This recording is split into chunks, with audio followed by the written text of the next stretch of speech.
苏映霞的语气太过咄咄逼人，让那些刚刚知道了她的脸是楚宁医好了的小姐们都对楚宁生出了几分同情。苏国公府里的小姐们的脸有多难治，在京城里面那可是人尽皆知的。楚宁能帮苏映霞把脸调理好，那肯定是花费了不少精力的，医术也肯定相当了得。丑成你这样，根本不配和莹莹姐穿一样的衣裳，戴一样的首饰。叶思早就看她不顺眼了，也就没有克制力道。疼，你个贱婢，快放开本小姐，不然本小姐要你好看。奴婢等着，但在那之前，苏大小姐最好离我家小姐远一些，否则下次奴婢可能会一个不小心拧断苏大小姐你的手。姐姐，你怎么能让丫鬟对霞儿下这么重的手呢？应风哥哥最疼霞儿了，他要是知道了此事，只怕会更加厌恶姐姐的。明明是他苏映霞企图在大庭广众之下撕扯我的衣裳，给我难堪，叶思才出手制止他的，怎么就成了我让叶思对他下重手了呢？什么叫我要给你难堪啊？分明是你自找难看。京城里的世家小姐、名门贵妇，谁人不知？霓裳楼价格上了100两的衣裳首饰，都是独一无二的。一直以来，可都没有人敢无耻的去仿制霓裳楼那些独一无二的款式。而你不仅无耻的仿制了，你还穿到了公主府来招摇。楚宁刚回家的那会儿，也总是会反驳他，但语气远不如眼下强势，气势也远不如眼下足。难道这才是楚宁本来的性情？苏映霞你瞎，不代表在场的所有小姐都瞎。你这话什么意思？我身上这套衣服既然能价值几百两，那就说明它的质量与做工都是绝顶的。但凡有眼睛的人都能区分得出我跟楚莹身上哪个是真品，哪个是赝品。莹儿姐姐怎么可能穿赝品？哎，仔细一瞧，他们俩身上穿的颜色就不太一样啊。楚二小姐身上的那件就是常见的茶白色，楚宁身上的那件却是泛着珠光的茶白色，一看就不是用寻常方法织染出来的布，有着一股子不是凡间物的仙气。只不过因为楚宁的容貌还有我们对楚宁的不喜，没有立刻注意到罢了。这么说来，楚宁身上穿的是霓裳楼的真品，楚二小姐身上穿的才是赝品喽。事实好像是如此，但这不应该啊，楚二小姐怎么会穿赝品呢？楚莹虽然没有听清他们具体都说了什么，却从偶尔灌进他耳朵里面的那少数几个字眼中猜到了他们已经看出不同来了。加之他身上穿的又确确实实不是出自霓裳楼的，他双手早就已经死死地攥了起来，整个人也笼罩进了极致的愤怒中。没有真品做对比，也就没有人会发现他身上穿的是假的了。楚宁那个丑八怪肯定是故意的，今天一定要借永华公主的手，让楚宁死得很惨。哈，莹儿姐姐可是辅国大将军府的掌上明珠，从小穿的就是霓裳楼最好的衣裳，佩戴的也是霓裳楼里最好的首饰，她怎么可能穿赝品？你们再敢胡言乱语，我定要叫你们好看。可我们并没有胡言乱语，你自己仔细对比看看，就能看出谁是真的，谁是假的了。我才懒得看，反正莹儿姐姐是不可能穿赝品的。那你让她把斗笠拿掉，让我们瞧瞧。凭什么你让莹儿姐姐把斗笠拿掉，莹儿姐姐就要拿掉啊？你当自己是谁啊？我没当自己是谁，但你都那样威胁我们了，我们肯定得弄清楚真相。倘若最后是我们错怪了楚二小姐，现在就跪下跟楚二小姐赔不是。这话可是你自己说的，你等下别反悔。苏映霞话落，就转身伸手去取楚莹头上的斗笠，但楚莹在她的手即将触碰到斗笠的时候，突然后退了几步。因为今日楚莹的脸色更糟糕了，要是现在给在场的小姐们看见了，她那京城第一美人的称谓就要保不住了。莹儿姐姐，对不起，我之所以让你跟我一起戴斗笠，是因为我昨夜没有睡好，今儿脸色有些不好。这样啊，莹儿姐姐你别着急，我哥哥很快就能够风风光光的迎娶你进门的啦，你且等着，我这就让人去把霓裳楼的人叫来。这个蠢货怎么净给他添乱？叶想，你轻功好。是。叶想应声而去，楚莹刚要让冰清玉洁追上去阻止，就听见了一声高亢嘹亮的公主驾到。莹儿、霞儿，来与本宫坐一处吧。是。公主肤白如雪，容貌精致秀气，是那种看起来毫无心机还百看不厌的美人儿。但君雪蕊实际上心机颇深。呀，温小姐晕倒了。公主，我姐姐医术格外好，不若让我姐姐先去瞧瞧温小姐的情况吧，免得等太医跟医女们赶过来的时候，错过了抢救时机。倘若今天永华公主邀请她来赴宴是楚莹的手笔，那么那个晕倒的温小姐就也可能是楚莹的手笔了。温雨，温国公府的嫡出大小姐，一出生便患有心疾，而她前世曾听苏映霞提过温雨的死。约莫就是这段时间，温雨因为心疾发作死在了公主府。虽说她跟温雨还没有过任何交际，但有句话叫做敌人的敌人就是朋友。另外，温雨是君莫母后娘家那边的小姐，是君莫的表妹。也好，但温雨可是温国公府的掌上明珠，倘若你姐姐用药不当，害温雨在本宫的府里面出了意外，本宫还是要追究她责任的。公主大可放心，我姐姐名声虽然极其不好，却是一个十分合格的大夫，对待病人她是绝对不会粗心大意的。那便让她试一试吧。莹儿，她怎么与你穿的一样啊？公主，你有所不知，楚宁那个丑八怪为了恶心莹儿姐姐，特意穿了那么一身赝品前来赴宴，且他还厚颜无耻的引导大家觉得莹儿姐姐身上穿的才是赝品。公主当下就来回打量了一番楚宁跟楚莹身上的裙子，然后秀眉微微的蹙起。她怎么觉得楚宁身上穿的才是真品呢？但同时她又觉得莹儿是不可能会穿赝品的。那丑八怪还让他的丫鬟去请倪掌柜来了，真不知道他长没长脑子。霓裳楼的掌柜倪寒虽然只是区区的一个小掌柜，却不是什么人都能请得动的。楚宁的丫鬟要是真能把倪寒请来，那楚宁身上的就绝不可能是假货。你家小姐的药呢？出门前奴婢明明将要带上了的，但是不见了。莫慌，回头你们再去找叶欢配就好。你怎么知道我家小姐的钥匙？他是我师兄。而楚宁在小丫鬟放下戒备的那一瞬，就已经蹲下身去探上了温雨的命门。完事儿，他拿出一粒药丸塞进了温雨的嘴里，楚宁又取出几枚银针扎进了温雨头上的几处穴位中。药大少奶奶，您刚刚给我们家小姐吃的是什么药啊？能保她命的药。保命？我家小姐她这是怎么了呀？叶大夫明明说我家小姐暂时不会因为心急而有性命危险的呀。中毒了。中毒？你觉得是本宫要害你家小姐？奴婢不敢，请公主息怒。你最好不敢，否则本宫饶不了你。你虽然无言亦无才，但话不能乱说的道理，你应该是懂的吧？倘若温雨并未中毒，只是心急发作才突然晕倒了，本宫绝饶不了你。楚宁抿抿嘴，心说楚莹跟公主就是在这儿等着他呢。这里是公主的地盘，只她一个人说温雨中毒了，但公主府里的所有太医医女都说温雨没有中毒的话，那公主就能名正言顺地收拾自己了。公主殿下应该认识奴婢放的这种信号弹吧？那是得了父皇首肯，可以将放信号弹的位置夷为平地的。但她不明白楚宁为什么能得大哥看重至此。难道说楚宁的医术已经好到能够治好大哥的地步了？如果是的话，他就只能失信于莹儿了。楚宁，温雨当真是中毒了？是。你可能解？已经解了。公主心下又是一惊，莹儿手里的毒历来都是很厉害的，楚宁竟然这么轻松的就解了。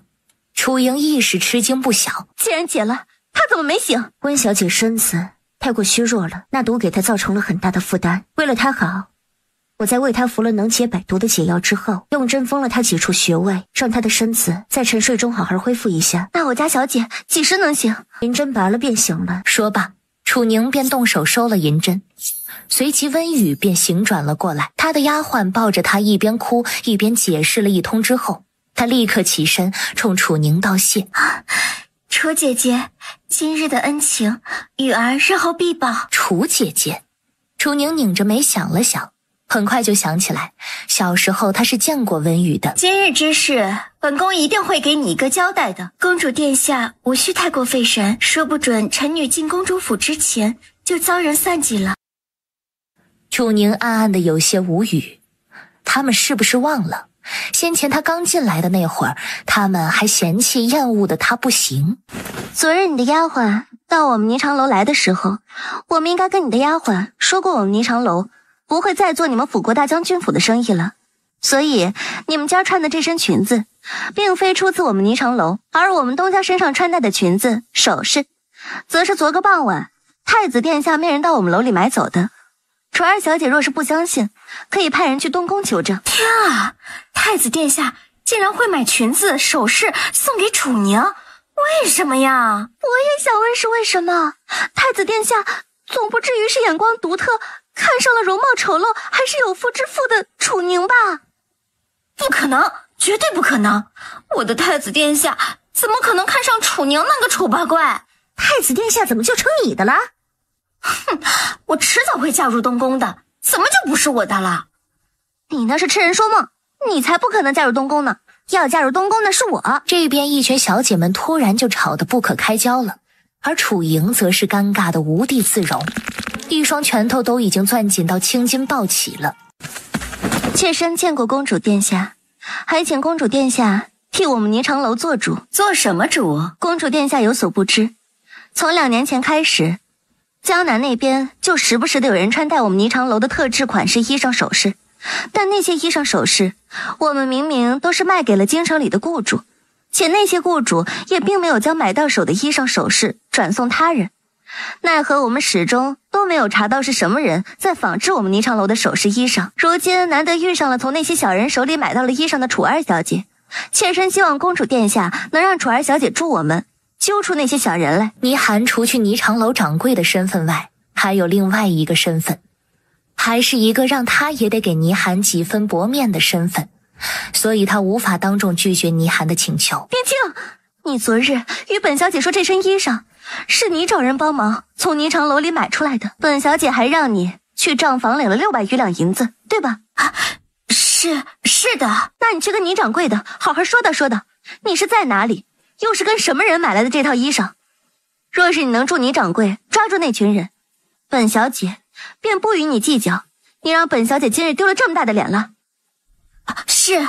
尽管事实并非那般，而是楚莹拿了100两银子给他，然后给了他一个地址，让他去上门跟对方买了那一套衣裳，之后他一定会好好的去跟楚宁那贱人算账的。婷儿姐姐，你确实应该好好惩罚冰清一番，绝不能心慈手软。另外，今日的事，莹儿姐姐你也不用太过于放在心上。我打从一开始就不相信莹儿姐姐你会穿赝品，虽说你被冰清坑害，真的穿了一身赝品，但那又不是你的本意，没有人会说你的。就被突然而来的极其响亮又极其婉转悠长的一声噗给打断了，随之而来的是浓烈到难以言喻的恶臭。他下意识的就掩面捂住了鼻子，然后才瞪圆了双眸，不可置信地看着楚莹。莹儿姐姐竟然当众放了这么响的一个屁，还如此的臭。公主亦是一脸的不可置信，她从5、6岁起就没有在人多的地儿放过屁了，努力的忍了又忍，也到底是没有忍住，起身飞快地走到了距离楚莹足足有10几20米远的位置去待着，躺的几声补。她一个没忍住，呼吸了一大口空气进去，瞬间就给熏得转身就跑。莹儿姐姐对不起，我实在忍不住了。幸好我们已经跟永华公主跑到这边来了，不然我们怕是也得被熏吐啊。楚儿小姐她是不是病了？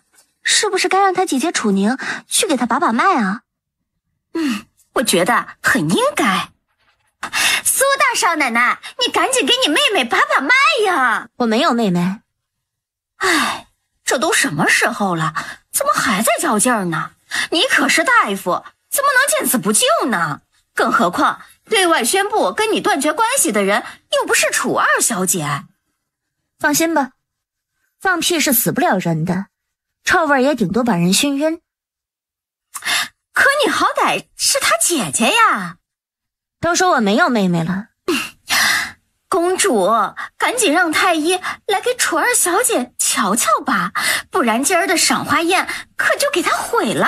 公主点点头，示意身边的人去传太医来。辅国大将军府里，小姐是从何时开始频繁排气的？昨夜你走之后。天哪，这是有人把小人此前给小姐的尸残引到小姐身上了呀！尸残？你是说我的脸色会变成这样，还会不停的放屁，是因为我体内有尸残？是的，小姐有所不知，那尸残进入死人体内，能让死人在短时间内看起来如活人一般，可他们若是进入了活人体内，则会让活人在挺长一段时间里变得虚弱憔悴，甚至还会如死尸一般散发出腐臭味儿。腐臭味儿？那怎么才能把尸残从我身体里引出来？溥仪一脸为难地说道。不瞒小姐，那2条尸残是我从旁人手里买来的，对方当时倒是跟我提到了用某种药水就能将尸残引出来，却没有告诉我们药水要如何配，而我当时对尸残了解的不够多，以为用完他们也就没用了，也就没有跟对方买现成的药水。所以那2条尸残就一直待在我身体里面了吗？不是的，小姐，他们顶多在小姐体内存活7日。楚莹的眼睛一亮，7日的话，他还是能忍一忍的。只不过他们死后，他们体内的蛊毒还要40多天左右才会彻底从小姐身体里消失。40天？那加起来不就是要50天左右？正是。所以我要顶着这么一张憔悴的脸，还在成天不停放屁的情况下过50天？不止，小姐这之后还会一天比一天虚弱，但小姐放心，小的一定会尽全力保住小姐腹中的孩。你个废物，连区2条蛊虫都引不出来，我要你何用？孩子哪有本小姐的脸面重要？本小姐一点也不在乎她能不能保得住。她要是真得这样过50天，那50天后，她在京城里的名气只怕是会比楚宁还要臭。她不知道的是，这个时候她在永华公主府里的丑态正在以燎原之势在京中各大青楼酒肆中快速的传播。苏应风昨个随苏敬周出城去处理军中的事务了，回城时京中的街头巷尾都已经有人在谈论楚莹了。在我出面替你说服楚宁同意让楚莹以妾的身份进门之前，你不许去见楚莹，否则我就收回宽限给你的那1月之期。奴婢见过苏国公。苏国公，您来得很不巧，我们小姐方才睡下。这大早上的，她应该刚起，却方才睡下，莫不是身体不舒服？小姐为了替太子殿下配药，昨夜熬了一宿，所以才刚睡下。啊，熬夜伤身，你替我提醒提醒她别太过。奴婢们已经提醒过小姐很多次了，但小姐说她这几年为了给苏国公你们夫妇2人调理身体，还有给苏大小姐调理脸上的皮肤，熬夜是常有的事，已经习惯了。苏敬周皱了皱眉，丢下一句我改日再来，便匆匆走了。但他偏偏是攸关他们苏国公府兴亡的楚宁，他不能让风儿与他的感情过好，以免日后风儿在他跟他们苏国公府的兴亡面前选择了他，所以他当年才会让风儿忘了与他之间的点点滴滴。这是我以前2日查到的有关苏国公府的事，卜出来的卦象。君莫懒懒地看了那卦盘一眼，就一瞬不瞬地看着离尘。都说太子殿下是我们东陈国数百年都难得一见的天才，不知能不能参透这卦象。金兆尹一个人搁水牢里待着也挺孤单的，国师想去陪陪他。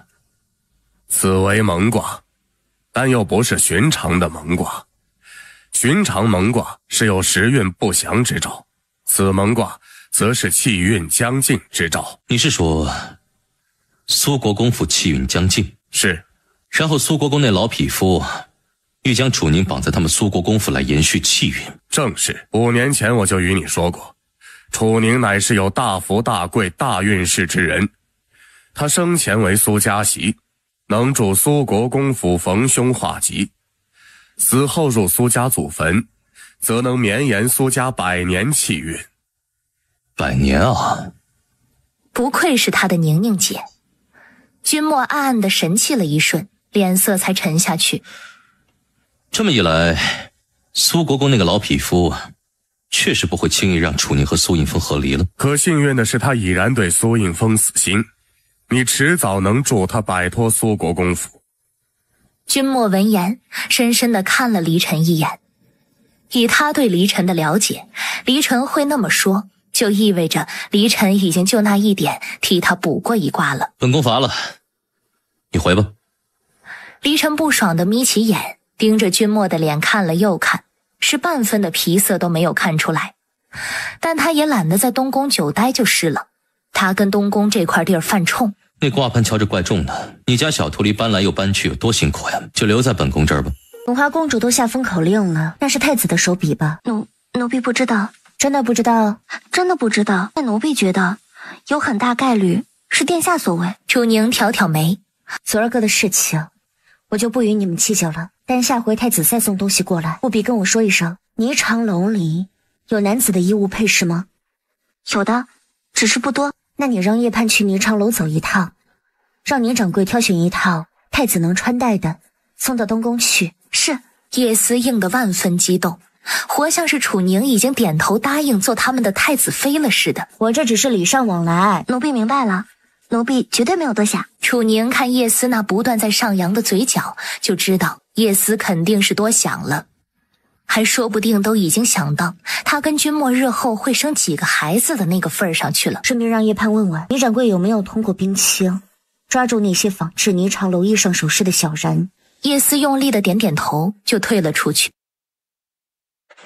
眼下京城里谈论我跟宁宁姐的人多吗？那是相当多呀，且要不是楚二小姐昨日在永华公主府的丑态太过于震撼了，只怕今儿个全京城的老百姓都会来谈论殿下为什么要送衣裳首饰给太子妃呀。是吗？那就再把宁宁姐送我衣裳配饰这件事放出去，让他们谈论得更激烈一些。这样好吗？有何不好？殿下有所不知啊，今日有些渔民在谈论太子妃的同时，还会骂太子妃几句，说她身为他人妇，竟然敢收殿下您送的衣裳首饰，还厚颜无耻地穿到了永华公主府去显摆，说她丑到能吓哭孩童，根本不配穿霓裳楼的衣裳首饰，甚至还有人说他可能癞蛤蟆想吃天鹅肉，讨不到苏大少爷欢心，就想利用一手好医术来撩拨殿下您。让吴和安排些人到京中各大青楼酒肆去蹲着，但凡有骂宁宁姐之人，都抓回来关水牢里去，反省1个时辰。这样更不好吧？去。是。叶静满心忧虑地退下去，安排人往外传话了。完事儿，又让人往宫里送了消息。他能预感到，此后几天弹劾他们殿下的折子又会多到把皇上烦得不轻。小姐，温大小姐会去永华公主府上赴宴，是因为一个叫乌西央的男子。楚宁手里的筷子顿了顿。乌西央？那乌西央曾与温大小姐的大哥是挚友，因其作画十分了得。几年前，温大小姐喜欢上画画的时候，他大哥就请了乌西央去教他画画。那期间，他二人相互生了情愫，但温大小姐因为来日无多，将情愫藏在了心底。乌西央则是因为乌家旁支的庶出而不敢跨出提亲那一步。后来还是温大小姐大哥撮合了他们二人，他们俩才心意相通的。可那之后没多久，永华公主就瞧上了乌西央，还制造了一出意外，让乌西央与他生米煮成了熟饭。之后还拿乌西央的家人威胁他入了永华公主府做男宠。楚宁听的是目瞪口呆，他倒是知道永华公主男宠面首什么的有很多，皇上皇后还有太后他们知道吗？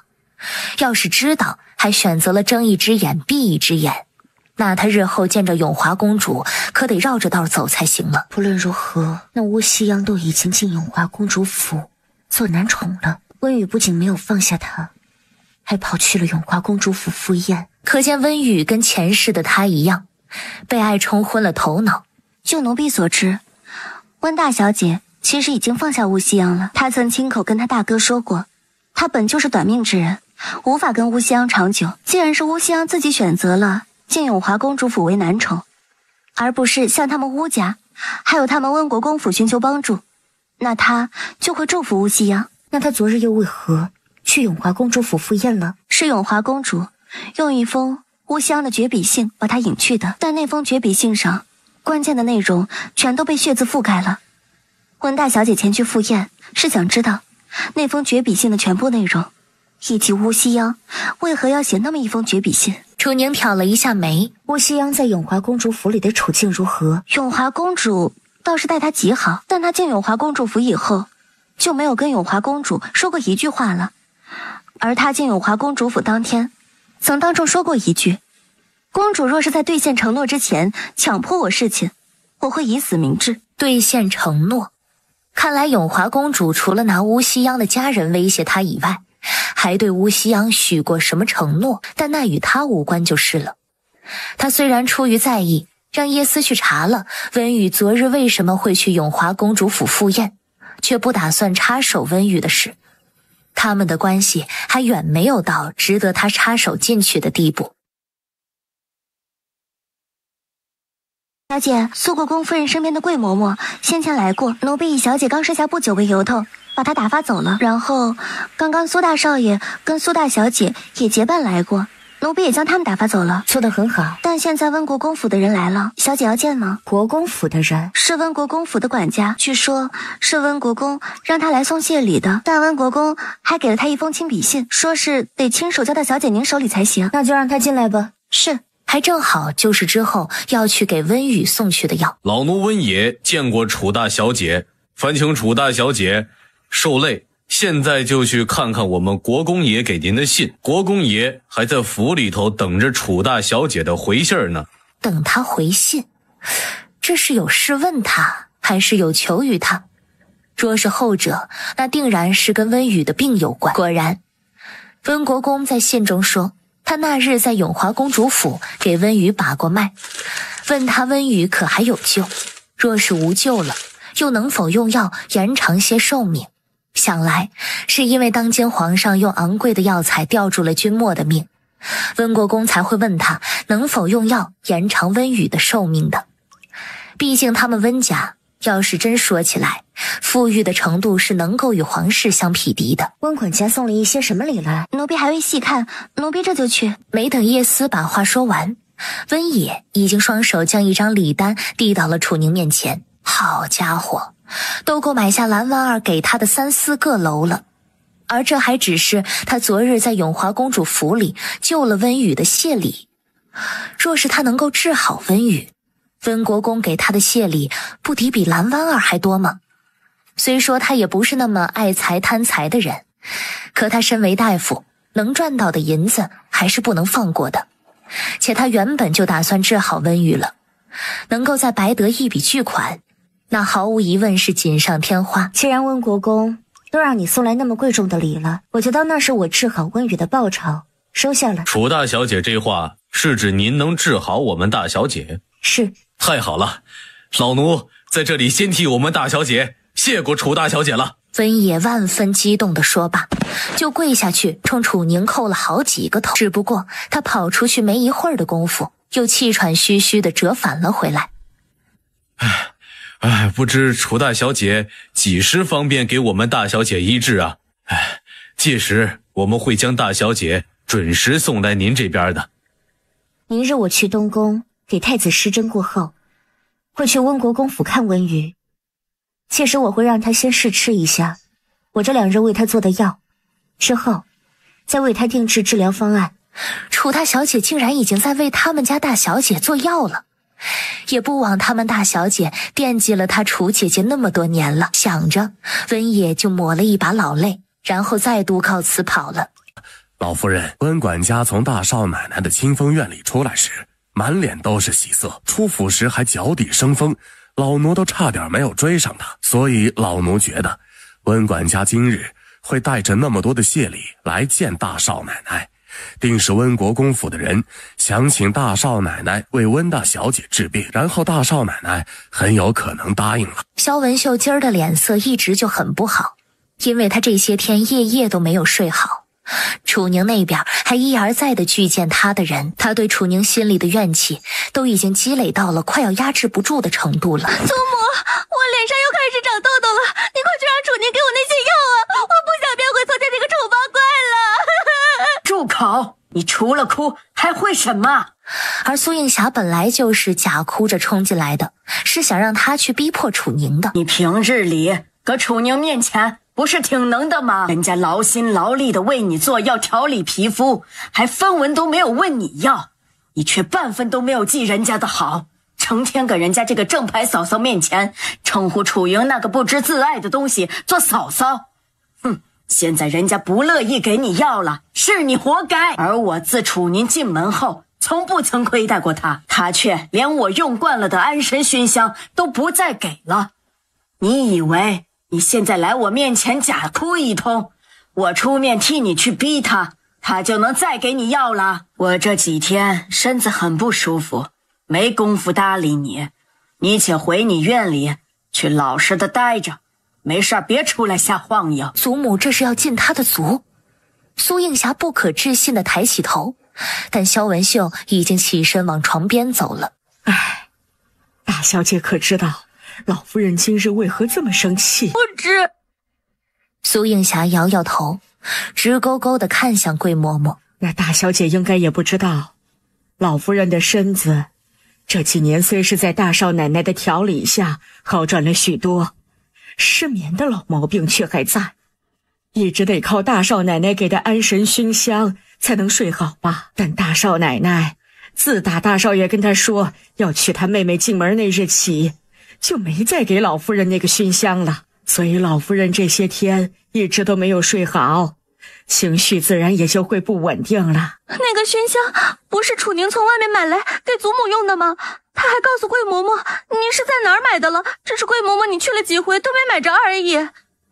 当时老奴跟老夫人也都以为那熏香真是大少奶奶从外面买回来的，但这几日老奴跟老夫人仔细琢磨了一下，大少奶奶的医术竟然好到能治好二夫人跟二少爷的地步，那么那个熏香大少奶奶肯定是能够做得出来的。那他能做出来，为什么不给祖母用了？祖母可没有亏待过他呀。这就需要去问问大少奶奶了。苏映和兄妹已经在药房里面等着了，因为君莫说了，他给苏映之施针的时候，身边至少得有不下3个人陪同。宁儿姐姐，你好生厉害，才这么短的时间，我脸上的情况就已经跟之前判若2张脸了呢。还远没有到判若2张脸的地步。不过算了算时间，你生辰是初秋，我是重阳节那天出生的，现在离重阳节还有2个来月，到那时你的脸定能与之前判若2张脸的。苏映和微微蹙起眉，他当然想早些拥有光滑细嫩毫无瑕疵的一张脸。放心吧，到那个时候你大哥已经开始受你们祖父重视了，你的婚事不会定得太糟糕的。且你们祖母给你定的夫君人选，你若是实在不满意，我说不定还能替你想想办法。什么办法啊？问出这话的时候，苏映和两眼是亮得出奇，眼里满满都是对楚宁的崇拜敬佩。宁儿姐姐不用为我做到那个地步，我对婚事不是那么在意的，反正嫁给谁都是嫁。然后托宁儿姐姐你的福，我在富有的前提下还摆脱了丑陋，我以后无论是在什么样的人家都肯定过得很好的。作为过来人，我得顺势跟你说一句，钱财有时候要比男人可靠多了，所以你日后出嫁了，若是得不到夫君全心全意的对待，就守好自己的嫁妆。我会牢牢记住宁儿姐姐你这话的。楚宁后脚就领着叶思叶想出了清风院，他要去东宫给太子施针，完事儿还要去温国公府看温玉。这个时候东宫里面，楚宁已经给君莫施完针了。我还要去温国公府，今日就先走了。君莫皱皱眉，你回应下帮温雨治病，是因为温雨记挂了你那么多年，还是因为她是我表妹？楚宁眨了眨眼，心说温雨真心挂记了他那么多年，其实只是原因之一，重要的还是因为温国公给的多。当然是因为她是殿下您的妹妹啊。宁宁姐已经开始看重她了，不然也不会因为她而应下帮她表妹治病了。毕竟我现在跟殿下是合作关系，我要是能治好殿下的表妹，殿下就欠我一份人情了不是？日后我有求于殿下的时候就更好开口了呀。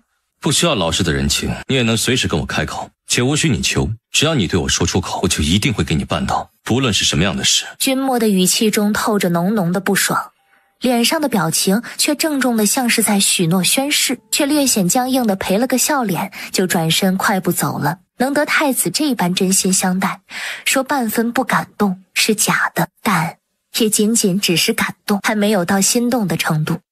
楚姐姐，你可算来了。我昨日不是跟你们府上的管家说了，我今日要先去东宫给太子施针，然后才会来你们府上吗？就是因为楚姐姐你要去东宫，我才等得坐立难安的。为什么？楚姐姐，你是不知道，我那太子表哥他小时候被狗咬过，有疯病。楚宁有些好笑的转头看向特意凑到他耳边来小小声说话的温雨。太子小时候被狗咬过？多小的时候？且太子现在是他的病人，他怎么不知道太子有疯病？楚姐姐，你就相信我吧，我太子表哥他真的有疯病。他东宫里头除去那个京中人人闻之变色的水牢外，还有一个专门用来养疯狗的园子呢。据说他每逢15月圆之夜就要丢一个活人进去喂他那些疯狗。我相信你。楚宁点着头说得很是真诚，实际上半分都没有信，立刻亲昵地挽起他的胳膊往回走。所以楚姐姐，你下回再去东宫的时候，最好把你身边的4个侍女全带上。我听管家说，你身边那几个侍女身手都肯定很不俗。可叶思4人都是太子给他的呀。还有，楚姐姐，你切记不要跟我太子表哥闲聊，他那个人喜怒无常，说不准你哪句话惹他不高兴了，他就要发疯的。哦，还有，楚姐姐，你每次给我太子表哥施完针后，最好立刻离开，千万别在他东宫里头待太久了，免得他把病气过给你了。楚姐姐，你去了东宫，又马不停蹄地赶来我们温国公府，肯定累坏了吧？这些都是你爱吃的糕点，你快吃些垫垫肚子，一会儿我们一块吃午饭，你再给我看病。楚宁这才仔细地看了看那些糕点，玫瑰酥、蛋黄酥、桂花糕、芙蓉糕、栗糕，无疑不是他爱吃的。温雨又是怎么知道的？楚莹进门之后，各种糟心事儿接连不断的发生，以至于细算起来，他都有近20年没有吃上百味斋的糕点了，所以他没忍住，都多吃了2口。楚姐姐有所不知，百味斋是我母亲的嫁妆之一。楚姐姐刚回来那会儿，我撞见过楚姐姐去百味斋大吃特吃，所以记下了楚姐姐你的喜好。原来如此，你有心了。楚姐姐，你猜一猜，等下我们要吃的午饭又是哪家的？不会是百香楼吧？不愧是楚姐姐，一猜就中。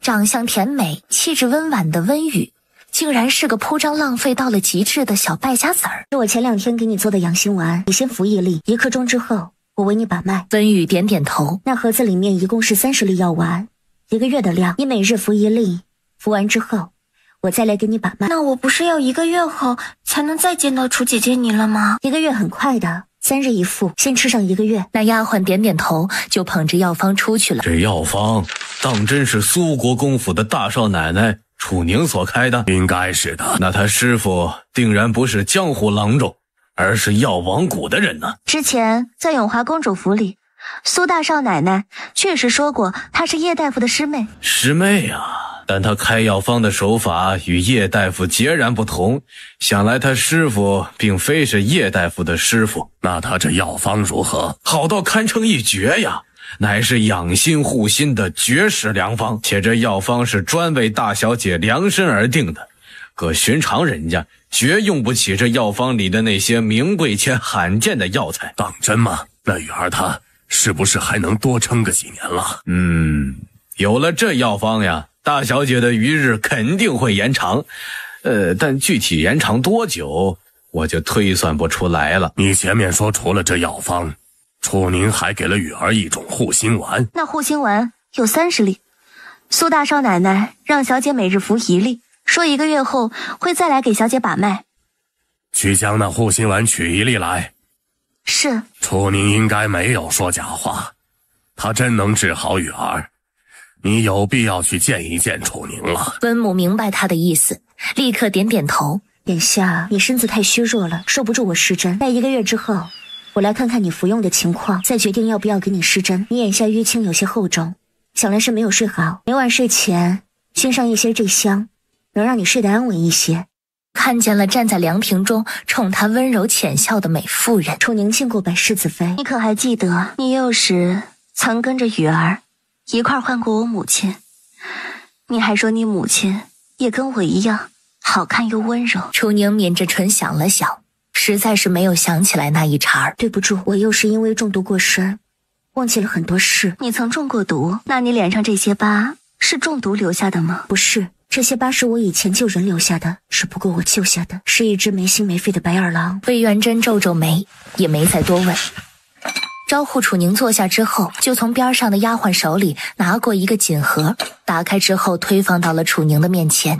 楚宁满脸狐疑的低头一看，整个人就是一愣，因为那上面是一张百味斋的房契，而那房契上落的是他的名字。百味斋跟百香楼都是我的陪嫁。虽然雨儿出生后不久，我们就已经知道雨儿可能活不到出嫁那日，但我还是把我的陪嫁都给了雨儿。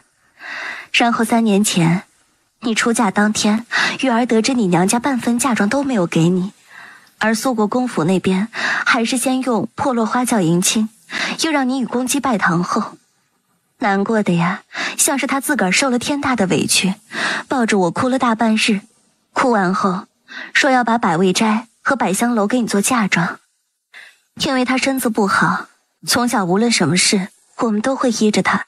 他要把百味斋跟百香楼给你，我们也没拦着。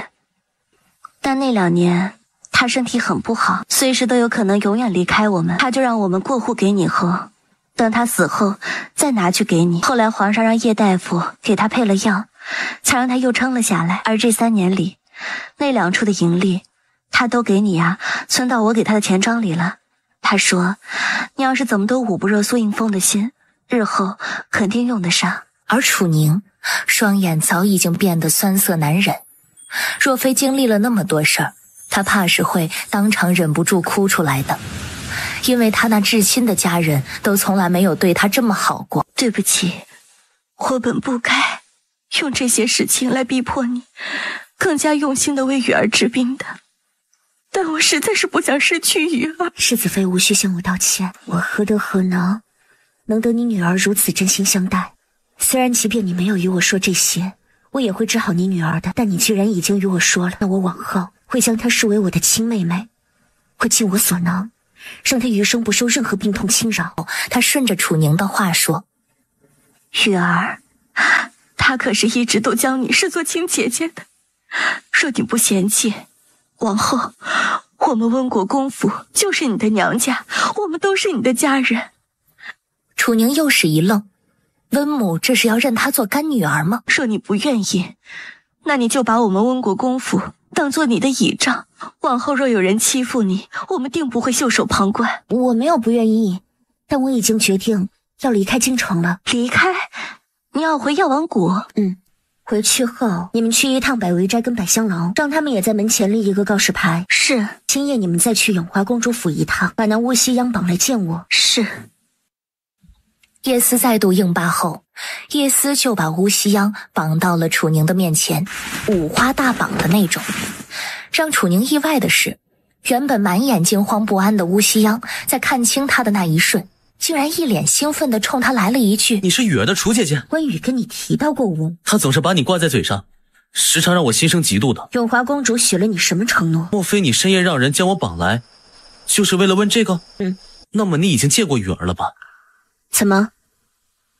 你还不知道前2天我在永华公主府里救了温雨？什么？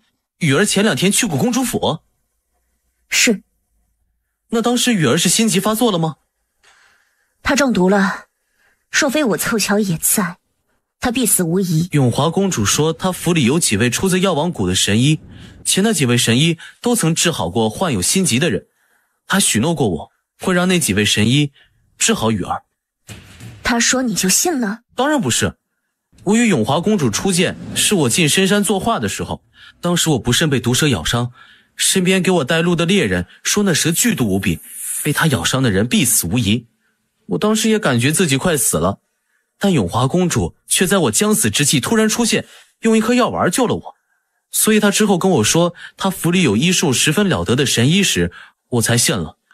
只不过……小姐，我们之前查到，乌少爷那次进山作画雇佣的带路人是永华公主府里的人，想来当天的一切都是永华公主安排好了的。你已经知道了？我虽然只是乌家旁支的少爷，却颇受家主看重。在我应下进永华公主府前，乌家的人替我查清了我那次被蛇咬伤的真相，但为时已晚。当时我已经对永华公主府里有神医能治好雨儿那件事儿深信不疑了。所以你是为了温雨进的永华公主府？不，我是为了我自己。我接受不了那么好的雨儿仅仅只余下1年左右的时光了。楚宁挑挑眉，心说他倒是挺诚实。若我告诉你我能治好温雨，你会怎么做？你能治好雨儿？是。当真？千真万确。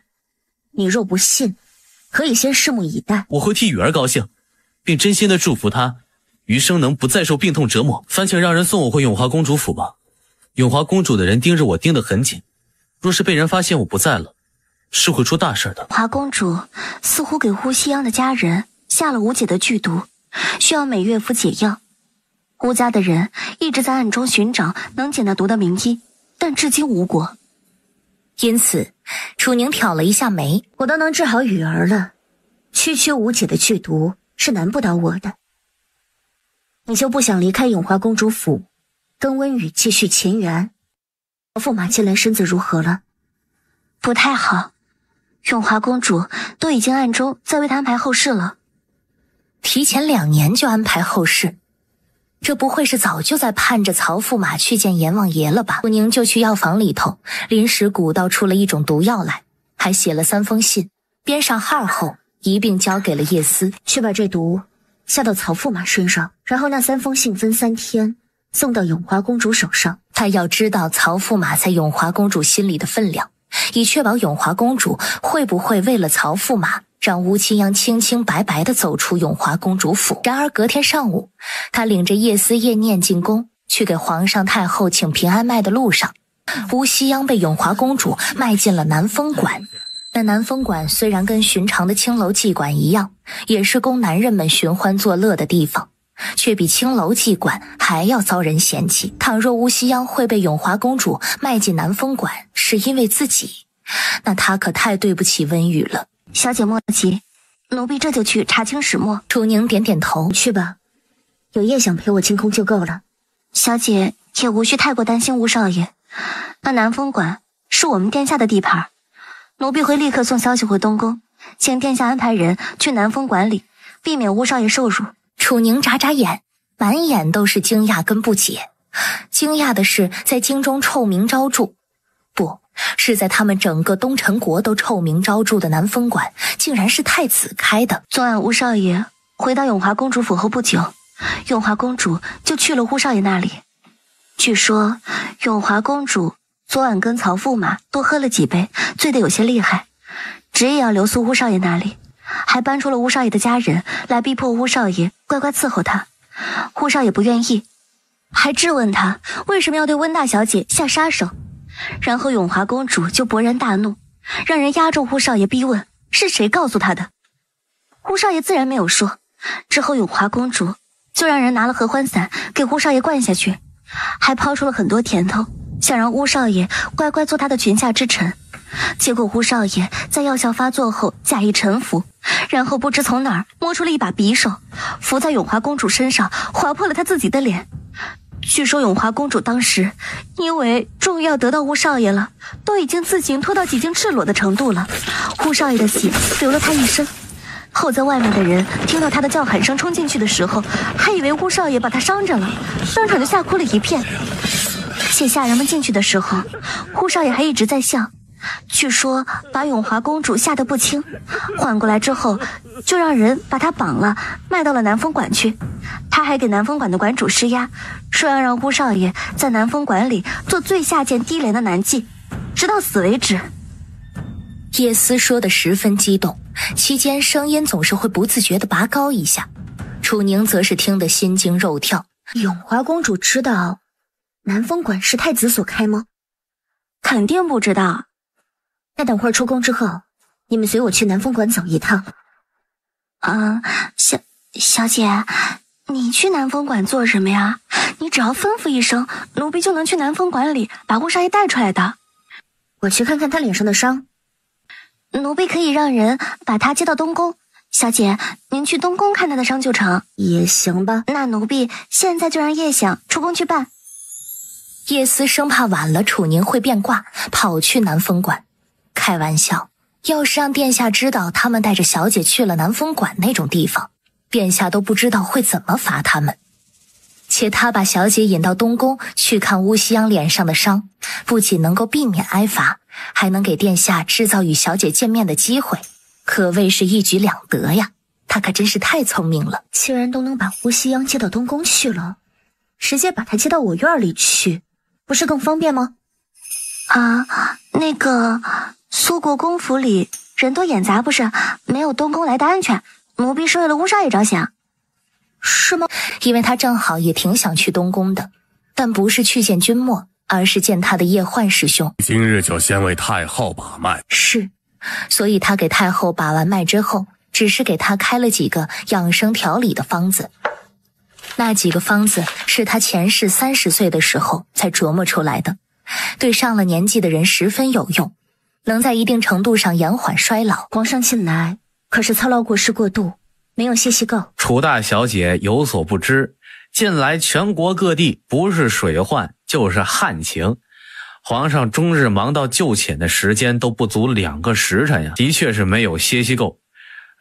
楚大小姐能否给皇上配一些安神的汤药啊？倒是能，但长期睡眠不足，隐患颇大，加之皇上的龙体这2年才刚刚调养好一些，更是不能大意，所以还是请皇上确保每日至少有3个半时辰以上的睡眠。待朕忙完这一阵就忙完？皇上，您说什么梦话呢？臣妾入宫这10余载，您可是越来越忙，从来就没有清闲过呀。楚宁心头微微一跳，普天之下，敢当皇上面说皇上在说梦话的，怕是只有皇后一人了吧？且皇后还是当着太后的面说的。眼下太子那个情况，还不知道能不能好起来。皇帝，你得更爱惜自己的身子一点才行，不然哪天你要是突然就撇下太子去见祖宗了，太子都活不过3日。母后大可放心，太子没有那么废，朕要是哪天突然撒手人寰了，他肯定会在他死前把那些想他死的人全部都弄死的。皇上说的十分笃定，还有那么一点小得意，完事没好气的看向温岚。朕清没清闲过，皇后你还不知道吗？臣妾怎么能知道呢？朕每一清闲下来，都会去你凤仪宫。可是皇上，今年都过去快半年了，您去臣妾那儿的时间加起来都还没有超过24个时辰。那不是朕每次去你都跟朕吵，还撵朕走吗？明明是皇上您为了去宠幸旁人，故意找臣妾吵，还假装吵不过臣妾，自个儿跑了。哼，朕每次去凤仪宫，可是都想留宿在凤仪宫的。是你一见面就跟朕提你又帮朕收了多少个美人，故意气朕走。可皇上，您不是都去宠幸了吗？您要是真不喜欢，您别去宠幸那些个新人呢。朕够了，你们俩都给哀家闭嘴！萧琼芳忍无可忍的开口时，楚宁都已经悄不作声的退到离他们老远的地方去了。且看那姿势，他似乎还想直接退到殿外边去，不由得就又好气又好笑的骂皇上跟皇后道：且不说你们俩当着小辈的面说那些合不合适了，你们看看楚宁这丫头被你们吓成什么样子了。本宫近来祸气有些重，叫你看笑话了，不若你今天也顺便给本宫把把脉吧。好。楚宁慢吞吞的应罢之后，去到了温岚的跟前。吴西央到东宫时，满脸满身都是血，还因为中了合欢散那等上不得台面的毒，情况相当不妙，所以叶焕已经在楚小姐您来这之前，已经给吴西央用了药，处理过伤口了。他脸上的伤口如何？哎呀，道道都深可见骨啊，还有一只眼睛也给划伤了。老奴活了这么大半辈子，见过不少狠人，这还是头一遭见到对自个儿这么狠。楚宁紧紧地拧起眉，不由得加快了脚步。劳烦叶总管先领我去见乌西央。我们殿下知道楚小姐您来时会先想见乌西央，已经让人将乌西央抬到他寝殿里头去了。楚宁无语地抿了抿嘴，叶焕在他边上不停地在为他擦拭额头上的汗，想来是不想让汗水跑进伤口，加剧他的疼痛。你来了，快来帮我看看我在这折子上写的批语如何？殿下，奏折哪是臣妇能看的，且臣妇也从来没有看过奏折，所以臣妇帮不上忙，臣妇就不看了。我早就说过，你在我面前不用自称臣妇。那自称我可以不用帮殿下看奏折吗？可以。那殿下你另找他人帮忙看吧，我得立刻看看乌西央脸上的伤。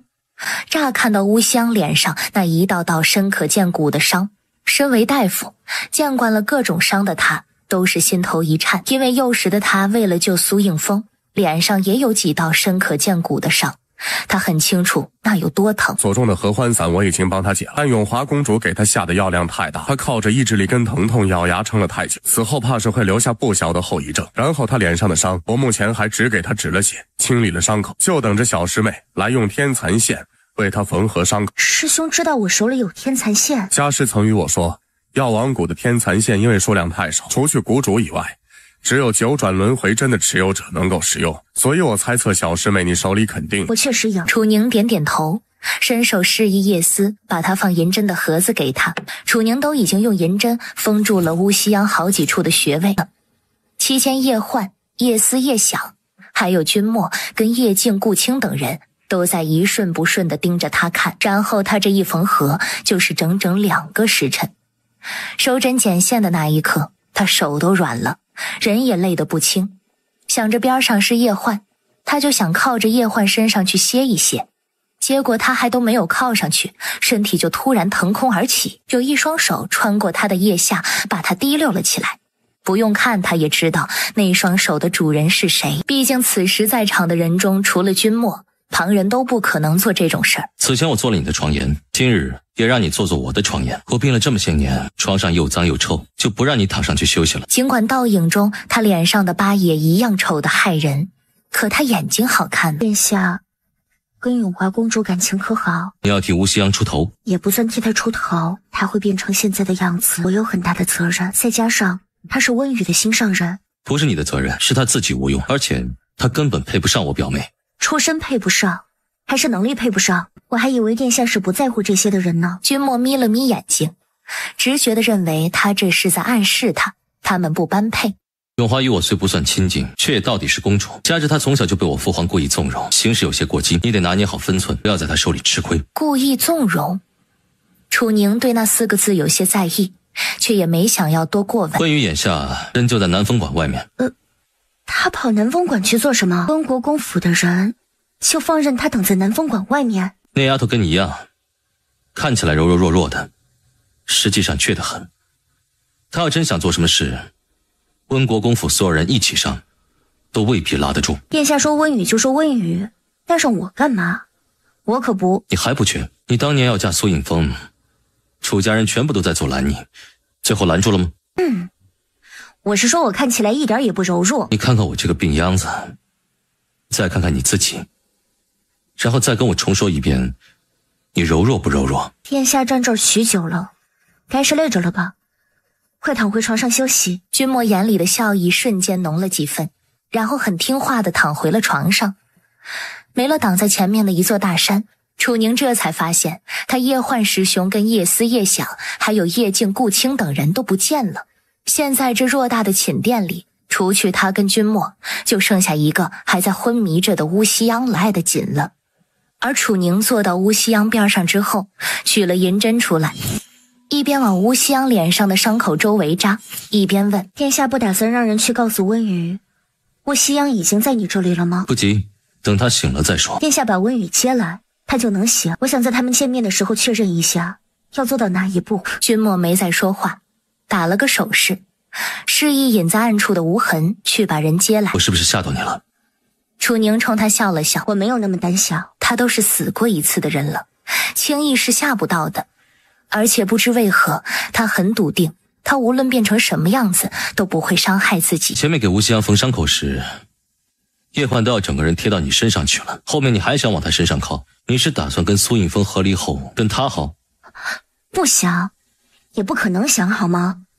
他虽然是我师兄，但我跟他相处的时间还没有跟殿下你相处的多，而且我师兄前面会离我那么近，是为了帮我穿针引线打下手，他也没有贴在我身上，我跟他之间明明还隔着能蹲下一个人的距离。君莫心说，才一个人的距离，他是自己的人，旁的男人无论是谁，都至少得离他3个人的距离才行。日后你得注意一下，免得影响你名节。哼，殿下前面像拎小鸡仔一样把我拎起来的时候，怎么就没有想到那会影响我的名节呢？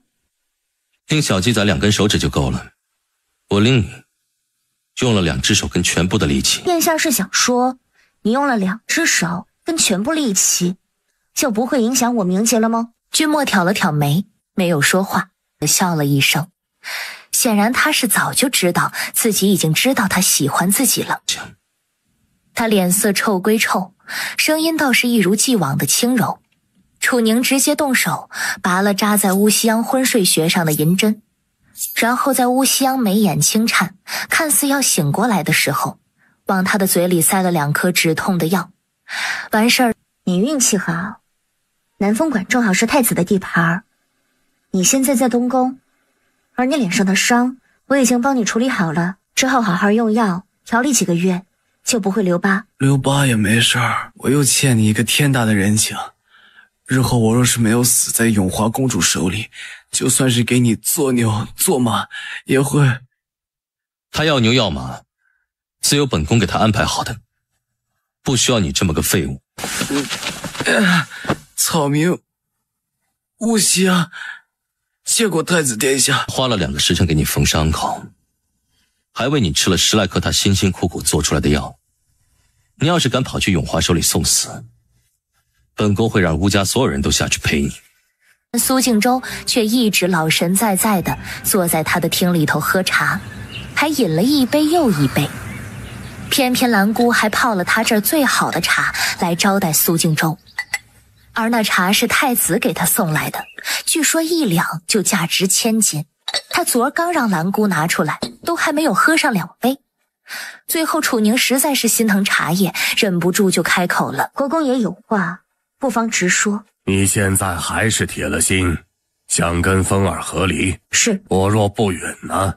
来日方长，反正我和离后无意再嫁，我可以慢慢等。你既无意再嫁，何不给风儿一个机会？他不配。饶是苏敬周在楚宁的面前脾气再好，当面听见楚宁说他的宝贝孙子不配，他还是有些动了怒，但他掩饰得很好，没有表露到脸上。你很聪明，你应该知道，我若不点头，即便你能让皇上、皇后，甚至是太后为你出面，你也很难拿到和离书离开我们苏国公府。而你一直这么与风儿闹下去，会导致风儿无后。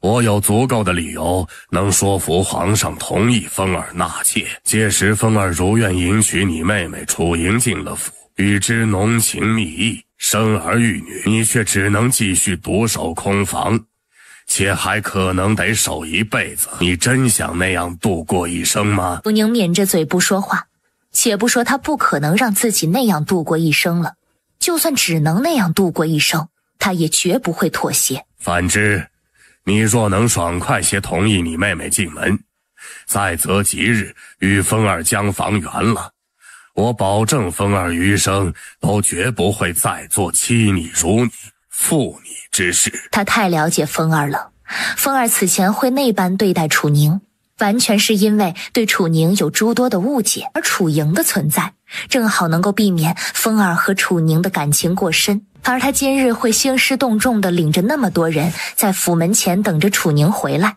是因为他很清楚他今日说服不了楚宁，特意留了后手。不出半月，楚宁一定会妥协。但他没料到的是，在他站起身准备丢下一句你再好好想想走人时，皇上也没说不让苏应峰纳妾，只说了得我点头而已。而我虽然是因为苏应风要娶楚莹进门儿才决意跟他和离的，却并不介意他纳妾。只不过无论他纳多少妾，都不能是楚莹。至于和离，我之所以不着急，那是因为我胜券在握，不出3年，我就能如愿拿到和离书，离开你们苏国公府。苏敬周脸色顿时变得无比难看。不出3年，难道他能在3年内治好太子？要知道，所有太医以及皇上请来的所有神医跟隐士高人都声称太子不可能活得过25岁。了元方丈也说了，太子不可能活过25。虽然楚宁的医术好到治好了皇上，也治好了他们夫妇俩，但他的医术再好，也不过才20岁。他的医术造诣不可能已经到了凌驾于世间所有大夫之上的地步，而他对太子的身体情况是了如指掌的，他顶多也就是能让早已病入膏肓的太子多苟延残喘个几年，但在那期间内，二皇子的根基会越来越稳，朝臣和百姓也会越发的偏向二皇子。既然你油盐不进，还那般笃定，那我们就3年后再看。前些天他给了元方丈去了信，了元方丈在回信里称，只要楚宁能跟风儿把房圆了，真正成为他们的苏家媳，那楚宁跟太子之间的缘分就能再度被斩断，而他们苏国公府也能避免走到家破人亡、遗臭万年的那一步。小姐，这是大小姐送来的邀请函。你说谁？大小姐，楚宁那个丑八怪。是。就接过了邀请函，同时一巴掌重重地扇在了玉洁的脸上。大哥都已经对外宣布我们辅国大将军府跟楚宁那个丑八怪断绝关系了，你竟然还敢称呼那个贱人为大小姐？小姐息怒，奴婢知错了，奴婢不会再犯了的时候，楚莹已经展开邀请函开始看了。楚宁那个丑八怪竟然要办赏花宴，他还要在赏花宴上给风哥哥选小妾，他是疯了吗？风哥哥早就说过了，绝不会纳妾了，怎么可能同意他那么做？小姐，那送邀请函来的人都说了，楚宁给京中所有还待字闺中的小姐都送去了一封邀请函去，还都特意提了一句，就算是无意给苏大少爷做妾的，也可以去赏个脸。楚宁会在赏花宴结束后给所有去了的人都送上一份丰厚的伴手礼，所以楚宁他怕是已经征得了苏大少爷的。后面的同意2字，玉洁都还没有说出口，就被楚莹一脚踹翻在了地上。你给我闭嘴！风哥哥都亲口跟我说了好多回，他绝不会纳妾了，怎么可能会同意楚宁那么做？定是楚宁趁风哥哥去军中处理要事，擅自那么做的。小姐息怒，是奴婢忘了苏大少爷眼下不在京中，请小姐责罚。这次本小姐就不与你计较，再有下次，本小姐绝不会轻饶了你。是，多谢小姐宽恕。小姐要去赴楚宁的赏花宴吗？当然要去，我敢保证没有几个人会去赴她的宴，我得去看她的笑话，顺便趁没人奚落嘲讽她一番。那奴婢这就去帮小姐准备赴宴时要穿戴的衣物，连有10几位小姐了。苏映霞人都要傻了，竟然会有那么多人来赴那个丑八怪的宴。楚莹亦是满脸的不可置信。安圣公主也来赴大少奶奶的赏花宴了，老夫人，上府中所有的女眷都立刻前往秋实园接驾。什么？安圣公主来赴楚宁那个丑八怪的赏花宴了？苏映霞惊得那眼睛都一下子瞪大到了极致。要知道，君然可是连宫宴都鲜少露脸的呀，治好了他脸上的疤。想着，苏映霞就迫不及待地想要去确认一下，一把抓起楚莹的手就匆匆往外跑，全然没有去看楚莹的反应。他被苏映霞拉着没有跑出几步，就开始胸闷气短、头晕眼花了。但他虚弱地唤了好几声霞儿，苏映霞都没有听见，还一个劲儿地拉着他猛跑，以至于到秋实园之后，他一口气没有顺过来，直接众目睽睽之下就栽倒在了地上。莹儿姐姐，莹儿姐姐，你怎么了？此时秋实园门口，除去楚宁跟温雨以及10余个前来赴宴的小姐跟他们的丫鬟之外，还有萧文秀领着的一大群苏国公府的女眷。快去瞧瞧楚家小姐这是怎么了？是望月是君染身边的大宫女兼女医官安圣公主。楚二小姐今日是我们苏国公府的客人，应当由我们苏国公府的府医来给她医治，不敢劳烦安圣公主身边的人。楚家小姐人都已经晕倒了，而你们苏国公府的府医眼下又不在此处，倘若耽搁了时间，楚家小姐有了个好歹，责任国公夫人你来担吗？老夫人，楚莹今日是拿到我的邀请函进的府，她要是有了一个好歹，楚家人必然会把责任全部归咎到我的头上，所以还请老夫人让开，由安圣公主身边的人看看她的情况。你是她姐姐，医术又极好，还是由你来看看她的情况吧。我莹儿姐姐怎么了？没有大碍，她只是小产之后身子还没有养好，才会在剧烈的奔跑过后因为气短晕厥过去罢了。小产？你是说莹儿姐姐肚子里的孩子没了？苏映霞瞪大了一双美目，脱口说完就意识到了不妙，果然他就听见了好些人的惊呼：天，楚二小姐有孕了，还小产了。正看向萧文秀，对上萧文秀眼里沁着的浓浓警告，他无所谓的纤唇笑了笑，有劳望月姑娘也来替楚莹把一下脉，免得回头我被人冠上一个污蔑她的罪名。望月闻言看向自家公主，见到自家公主点头之后，他才走向楚宁跟楚莹。苏国公夫人，本宫今日只是来赴楚宁的赏花宴的，你们不用如此兴师动众的来接驾，而且本宫素来不喜待在人多的地方，还请让不相干的人离开。是啊，公主，楚二小姐确实是刚小产不久，也确实没有大碍，稍后就会醒。那就让人把她送回辅国大将军府，让辅国大将军府的人为她。后面的调理身子4个字，君然都还没有说出口，楚莹就突然坐了起来。莹儿姐姐，你别着急，就算你肚子里的孩子没了，我哥也一定会娶你进门的。而且你千万别相信他们这些长舌妇的胡话，我哥可是最喜欢你的。霞儿，住口！楚二小姐腹中的孩子未必就是你大哥的，你别在这儿添乱了。苏映霞的瞳孔微微放大，想说莹儿姐姐肚子里的孩子肯定是我哥的呀。老夫人，我确实跟风哥哥有了夫妻之实，我也确实怀上了风哥哥的孩子。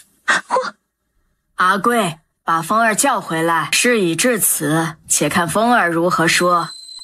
楚莹脑子里嗡的一声，直觉萧文秀此时的态度是想让风哥哥当众否认。今日这事儿叫安圣公主看笑话了，请公主入秋实园去赏花吧。宁儿为了举办今日的赏花宴，搜罗来了诸多新奇的花卉，一定能叫公主一饱眼福。但楚宁想跟苏映风和离，他想在力所能及的范围内帮楚莹一把。国公夫人该也知道，本宫父皇曾为了让本宫开心一些，让人为本宫寻来了全天下的奇花异草，所以本宫对楚宁今日用来办赏花宴的花卉不是很感兴趣，反倒是贵府大少爷跟楚家二小姐之间的事让本宫有些感兴趣，所以还请国公夫人命人搬些椅子来，本宫要与这些小姐们一道坐在这里等贵府大少爷回来。转眼个把时辰过后，苏映风风风火火地赶回来时，但他并没有走向楚莹，而是径直走向了君然。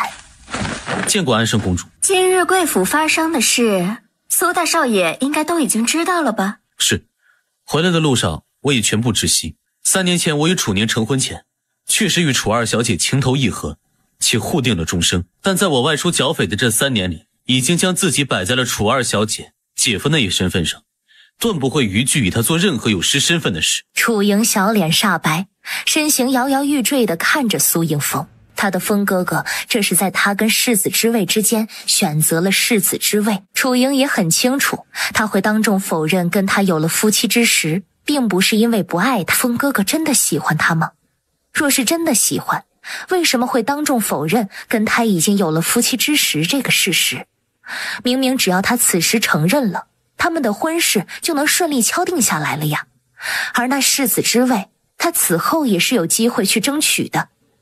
但他就这么为了世子之位舍弃了他，完全不在乎他即将步上楚宁那贱人的后尘，成为京中被千人指万人骂的对象，再一次昏死了过去。苏应风紧紧握紧了双手，来人，送楚二小姐回府，让府医也跟去，免得楚二小姐在路上出了什么岔子。谁准你给我纳妾的？你们男人大多都有3妻4妾，你不想要？不想，我早就已经说过，我有你跟莹儿就足够了，绝不会再娶。可我不想跟你过了呀，而且今天过后，你跟楚莹也再无可能了，不是吗？苏应风脸色一变，那会使他的名声也变得极其糟糕。即便那时他已经如愿地得到了世子之位，祖父也肯定不会同意他那么做的。今天来的这些小姐中，没有加入进去讨论你跟楚莹是非的那些，应该就是心仪你，冲着嫁你为妾来的。你真的一个也不想要？不想。我要在今日给你挑选合适的小妾人选一事，你祖父祖母可是早就知道了的，但他们都没有出面来制止我，也没有让人去知会你，可见他们是希望你纳几个妾来为你们苏国公府开枝散叶的。你要不要再考虑考虑？苏应风突然有些心烦意乱，虽然世子之位他势在必得，无论如何都不可能放弃，可就算他如愿拿到了世子之位，只要祖父在世的一天，他就要一直受祖父左右。大少爷，大少爷，辅国大将军府的3位少爷打上门来了。苏应风眉心突突一跳，知道楚贺兄弟3人是为了楚莹而来，便直接转身朝那侍卫走了去。你跟上去看看，回头告诉我发生了一些什么。是。今日前来赴宴的小姐人数远远超出了我的预料，且他们方才的对话内容中还涉及了一些不应该外传的事情，比如整个太医院的太医此前都对皇上的顽疾束手无策，可是太子做了一些什么？奴婢不知。罢了，改天我当面问他去。宁儿姐姐，你是不是早就知道楚莹跟大哥助他暗结一事了？楚宁点头。那怪不得宁儿姐姐你会对大哥心灰意冷了，想来大哥此前都没有跟随大部队回京，而是早早就回来跟楚莹厮混了。你怎么不去赏花？我怕大哥难为宁儿姐姐你。放心吧，他难为不了我。这里是苏国公府，由不得3位少爷放肆，还请适可而止。苏应风，你这个敢做不敢认的孬种，你要还是个男人，就把这些暗卫给撤了，好好跟我们打一架。我此番归京后，还未与你们妹妹私下里见过，所以你们妹妹怀孕小产都与我无关。单就我们3个人不是那10来个暗卫的对手，加之楚宁还在苏国公府里，我们还是先回府去跟父亲商议一番吧。楚宁以前从未设过什么宴，今日却突然搞了个赏花宴，为苏应风选妾，他还送了邀请函给莹儿。我怀疑他是早就知道莹儿跟苏应风之间的事儿，故意设了个局来算计莹儿。哎，就算是那般，错也不在他一个人，莹儿也有错。莹儿何罪之有？他肯定是受了苏应风那个孬种哄骗，又太过喜欢那个孬种了，才会。行了，他们父亲、母亲、祖母，甚至连一些族亲都已经齐齐地聚在了楚莹的院中。当年楚离安夫妇收养楚莹之后，一征得皇上的首肯，就对所有的族亲编织了一个弥天大谎，说楚莹就是他们的亲女儿，楚莹就行了。我认为有必要让黎安跟楚莹滴血验亲一次。我赞成，我们楚家就从来没有出过能做出那等龌龊事的子孙，他肯定不是我们楚家的血脉。是啊，楚宁那孩子此前在京中的名声虽然比如今的楚莹还要糟糕了许多，但那孩子至少没有做出婚前失贞、婚前有孕这么离谱的事儿，只是因为相貌丑陋被人冠上了诸多偏见而已。如今那孩子医术绝顶一事已经慢慢被人们知晓了，名声也在快速变好，是我们楚家人没跑了。等滴血验亲后，楚莹当真不是我们楚家的血脉，必须得让黎安立刻对外宣布，以免楚莹的所作所为累及我们楚家的名声，且还得让黎安立刻把楚宁认回来才行。那孩子的医术好到治好了安圣公主脸上的疤，日后必能成为阿贺他们兄弟3人的强大助力啊。楚莹头昏目眩，浑身乏力地躺在床上，听着那些不断传入耳中的议论，整个人是愤怒到了极致。今日大家就先请回吧，明日我们准备好了以后，会把大家请过来，当着大家的面儿来一次滴血验亲的。楚莹脑中轰的一声，这才生出了巨大的危机感。难道祖母要舍弃他来保全他们辅国大将军府的名声？夫人，他连忙躺回去，装还在昏迷中。母亲明日当真要当众让莹儿跟将军滴血验亲吗？当年你将他带回府，视他如亲生，还耗尽了心血栽培他，没有半分对不起他的地方。如今他自己做错了事情，不能让我们楚家其他还待字闺中的小姐受他牵连。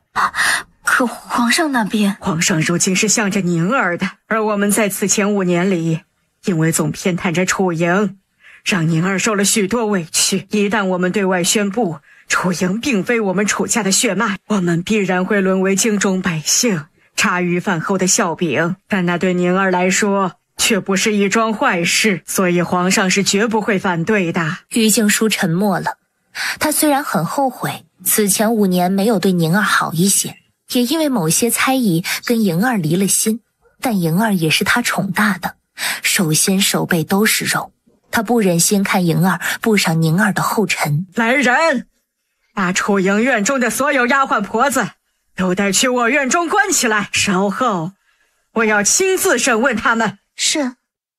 大约半个时辰之后，楚离安夫妇到苏国公府外面时，小姐有所不知，今天苏国公夫人让人去请苏大少爷回府的时候，殿下安排的人就已经在对外散布苏二小姐怀孕跟流产那件事了，所以楚二小姐前脚被送回辅国大将军府，后脚他们楚家在京中的所有族亲就全部被赶到他们府里去，还全部聚到了楚二小姐院中，言辞激烈的要求楚大将军把楚二小姐赶出家门，说德行败坏的楚二小姐肯定不是他们楚家的血脉。后来楚老夫人用明日会当众让楚二小姐跟楚大将军滴血验亲，打发走了所有的族亲，他还把楚二小姐院子里的所有人都押去他院中审问了，连经由楚二小姐举荐入府的府医他都没有漏下。然后楚二小姐身边的高妈妈在楚老夫人跟楚夫人面前语出惊人的说她是楚二小姐的生母，且后面滴血验亲完后还真是。高妈妈那不是楚莹的乳娘吗？她怎么能跟楚莹血液相融呢？是有人在滴血验亲的水里做了什么手脚，还是说高妈妈除去是楚莹的乳娘外，与楚莹还是近亲呢？那高妈妈会把所有罪责都揽到她自己身上，说楚二小姐会做那些算计嫁祸小姐的事都是她煽动挑唆的。楚老夫人他们当时都要信了，幸好殿下早有安排，让楚大将军父子4人见到他精心准备的人证物证。楚宁心下略微一动，却并没有问什么。他早就猜到了，在他所不知道的地方，君莫还为他做了很多事，只是亲耳听到，难免还是有些乱了心弦。但楚大将军他们都知道了一切，还是选择护着跟他们毫无关系的楚二小姐。楚大将军已经让人把高妈妈送官了，让高妈妈去替楚二小姐揽下一切罪责了，而害得小姐在京中声名狼藉，也害得小姐跟他们离了心的罪魁祸首，却只是被关了禁闭而已，半点惩罚都没有。楚宁扯了扯嘴角，想笑却又笑不出来。前世他已经看够了楚家人对楚莹的偏爱，所以他并不意外。奴婢说句大逆不道的话，楚大将军夫妇根本就不配做小姐您的父母，奴婢要是他们都没脸再出现在小姐您面前了。楚夫人还说她今日见不到小姐就绝不会离开。已经到了呀。关上院门也理会，说他们要硬闯那就轰出去。是，你也去吧，免得他们3个打不赢楚大将军。于静书嘶哑哽咽的呼喊声传入了他的耳中。宁儿，娘亲已经知道，当初都是我们错怪了你，你出来见见娘亲，让娘亲好好弥补你好不好？娘亲不求你能立刻原谅我们，只求你能别不理我们，我们可是打断骨头还连着筋的至亲啊！日后我们一定会无条件的相信你，绝对不会再让从前的事再发生了。楚宁心里听的是半点波澜都没有，久了又觉得可笑至极。你要是想哭，本宫可以勉为其难的把肩膀借你靠一靠。他转头看去，就见君莫正懒洋洋地靠在他的屏风上，脸色阴沉似水，直勾勾盯着他的深眸里却笼着缕缕柔光。殿下倒是大方，就怕殿下的太子妃会醋。他不会，有道是女人心海底针，殿下还是别太笃定的好，免得以后后院起火。起火2个字，楚宁都还没有说出口，哪有人会跟自己吃醋的？楚宁一下子就愣住了，他还想跟他揣着明白装糊涂呢，他却直接跟自己挑明了。那现在他是继续装糊涂好呢，还是继续装糊涂好呢？要不要靠？要。所以在君莫迈开大长腿朝他走过来时，他随意放在腿上的双手都没出息的紧张到卷曲了起来，心跳也变快了不少。且等他在自己身边坐下之后，他也是咬牙无比坚硬的朝他肩上靠上去的。只不过靠上去之后，闻着他身上那股已经早已和他合二为一了的药香，他莫名的就冷静了下来。殿下肩膀好硬。君莫轻勾起唇角，那为了让你下次靠得舒服些，我得尽快长胖些才行了。殿下确实应该再长胖一些，但我日后断是不敢再这般劳烦殿下了。不算劳烦，只要你需要，我随时都能借肩膀跟你依靠。宁儿，娘亲的好，宁儿，你就出来见见娘亲吧。只要你愿意原谅娘亲，娘亲可以让莹儿过来跪下给你赔不是。但莹儿她会对你做那么多过分的事，都是因为娘亲没有把她教好。娘亲以后一定会严厉的好好教导她，让她跟你好好相处的。关羽的母亲欲收你做干女儿，你为何不愿？殿下竟然连百世子妃身边都安插了人。百世子妃是个好母亲，她定能如你记忆中的母亲一般好好待你。我知道，但是殿下，她终究不是我母亲，而且我早迟是要离开京城的。她虽是太子，却也可以不是太子。若她不喜欢这京城，那自己可以随她去她喜欢的地方，陪她一生。国师说了，他们之间是有做夫妻的缘分的，只不过得她心甘情愿，也得等他主动朝自己靠近，而自己等得起，也愿意等。敢问楚大将军，孙夫人方才说莹儿对楚宁做了很多过分的事儿，具体是什么事儿？楚离安看了他一眼，沉着脸没有搭理他。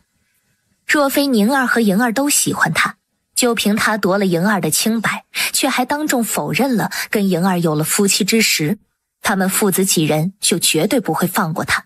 莹儿啊，楚莹一向睡眠都很浅，一听到苏应风的声音，他就立刻睁开了眼睛，然后看清苏应风切切实实地坐在他的床沿之后。莹儿，你别哭啊！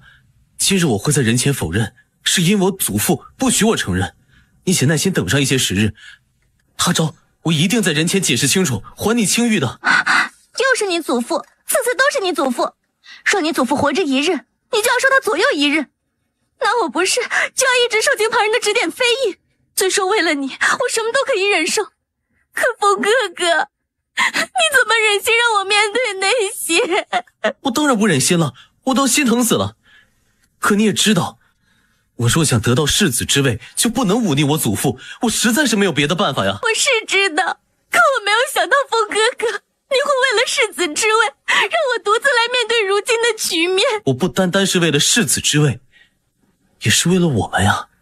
一把将楚莹紧紧地搂进怀里。之前就已经知道，你并非楚大将军夫妇的骨肉了。我喜欢的是你，并非是你的出身，所以我不介意你是不是楚大将军夫妇的骨肉，但我祖父以及我们家族的人会介意，他们绝不会同意一个出身不详的人为我的平妻，所以我也没有办法，我只能按照祖父的指示做。楚莹顿时感动得不行，风哥哥是真的爱她，就算她没了楚家小姐这层身份，风哥哥也绝对不会抛弃她，那她还介怀眼下的委屈做什么？那我名声都臭了。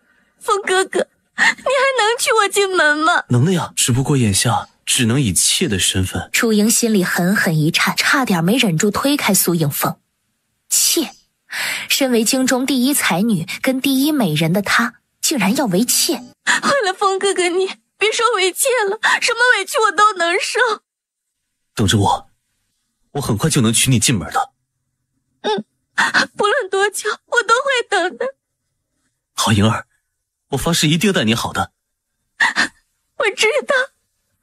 楚莹用力地抱住他，感觉幸福的日子已经离他不远了，一时间都忘记了今日的所有不快。莹儿啊，我来你院中之前，听见你府里的下人在谈论一件事儿，说你用了很多上不得台面的手段去对付楚宁。凤哥哥相信了那些话吗？我自然是不信的。真的？真的，我只会相信你，所以我才来当面问你。那我现在告诉你，那些事情不是我做的，是我身边的高妈妈打着为我着想的旗帜做的。我在这之前什么都不知道。可那些下人说，有很多人证跟物证都能证明那些事是你做的，而非……凤哥哥，你其实并不相信我吧？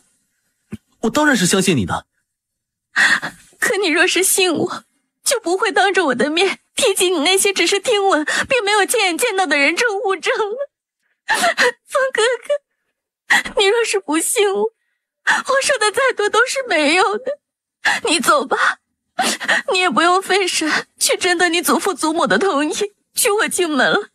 以后我们桥归桥，路归路。好，莹儿，我错了，我以后不会再去听信旁人的话了，只会信你亲口告诉我的。京中有人开了赌局，赌你会不会跟苏应凤和离。楚宁不甚在意的一挑眉，那是赌我会跟他和离的人多，还是不会的？目前是会的多。我东宫里有人擅自拉帮结伙，加入了禁区下注。去帮我下注。你应该知道下哪边吧？知道。去吧。是。当事人都参与进去了，那本宫也跟着凑个热闹好了。你回去找叶静拿银子。你们主仆都能在苏国公府里来去自如，看来苏国公府里的守卫不行啊。君莫勾了勾嘴角，没有说话，但他什么也没问。反正无论他要做什么，他都会始终站在他这边。而这天晚上，于静书夫妇一直在楚宁清风院外面等到了亥时末都没有离开。君莫此时都已经在楚宁房里的软榻上睡着了。宁宁姐，宁宁姐，宁宁姐。小姐，楚夫人晕倒了，楚大将军抱着她离开了。我知道了，你们先去歇下吧。然后他就趴在软榻边上，直勾勾地继续盯着君莫瞧。瞧着瞧着，他就那么趴着睡了过去。他没有继续看医书了，而是在直勾勾地盯着自己看。他也就顺势装睡了。他这么好看，他多看看，说不定能快些对自己动心。算了，宁宁姐，你还是别想起来了。那3年里的我，实在是太弱了，太丢脸了。你喜欢上如今的我就好。而此时，熟睡中的楚宁梦到了一个圆滚滚的小胖子，那小胖子像个跟屁虫似的，一直在梦里追着他。他使劲的跑，却慢得要死，很快就被小胖子给抓住了。完事儿，那小胖子还一脸臭屁的冲他说：“看在你长得好看的份上，本太子就勉为其难的喊你姐姐吧。但你长大得做本太子的太子妃。”太子妃是什么鬼？我为什么要做你的太子妃？父皇说太子妃就是我媳妇儿。那我不要，我已经是别人的媳妇儿了，我只能做你姐姐。我不要姐姐。你不要就拉倒，赶紧撒手，我要去找我娘亲了。我不撒手，我也要去找你娘亲，我喜欢吃你娘亲做的桃酥。楚宁从噩梦中惊醒，一坐起身就听见了君莫的声音。做噩梦了吗？做什么噩梦了？记不清了。他梦到了前世那次流产，虽是梦，但那种撕心裂肺的疼痛却无比的清晰。但他其实早已经把当时的那种疼痛忘记了。太子殿下，你怎么还在我这里啊？我也刚醒。那殿下，你现在能回东宫去了吗？不能，我饿了，还没有睡好，有些腰酸背痛。那能不能请你背过身去，容我起来整理一番，然后好唤叶思他们送洗漱用品跟早膳进来？你衣着整齐，我为何要背过身去？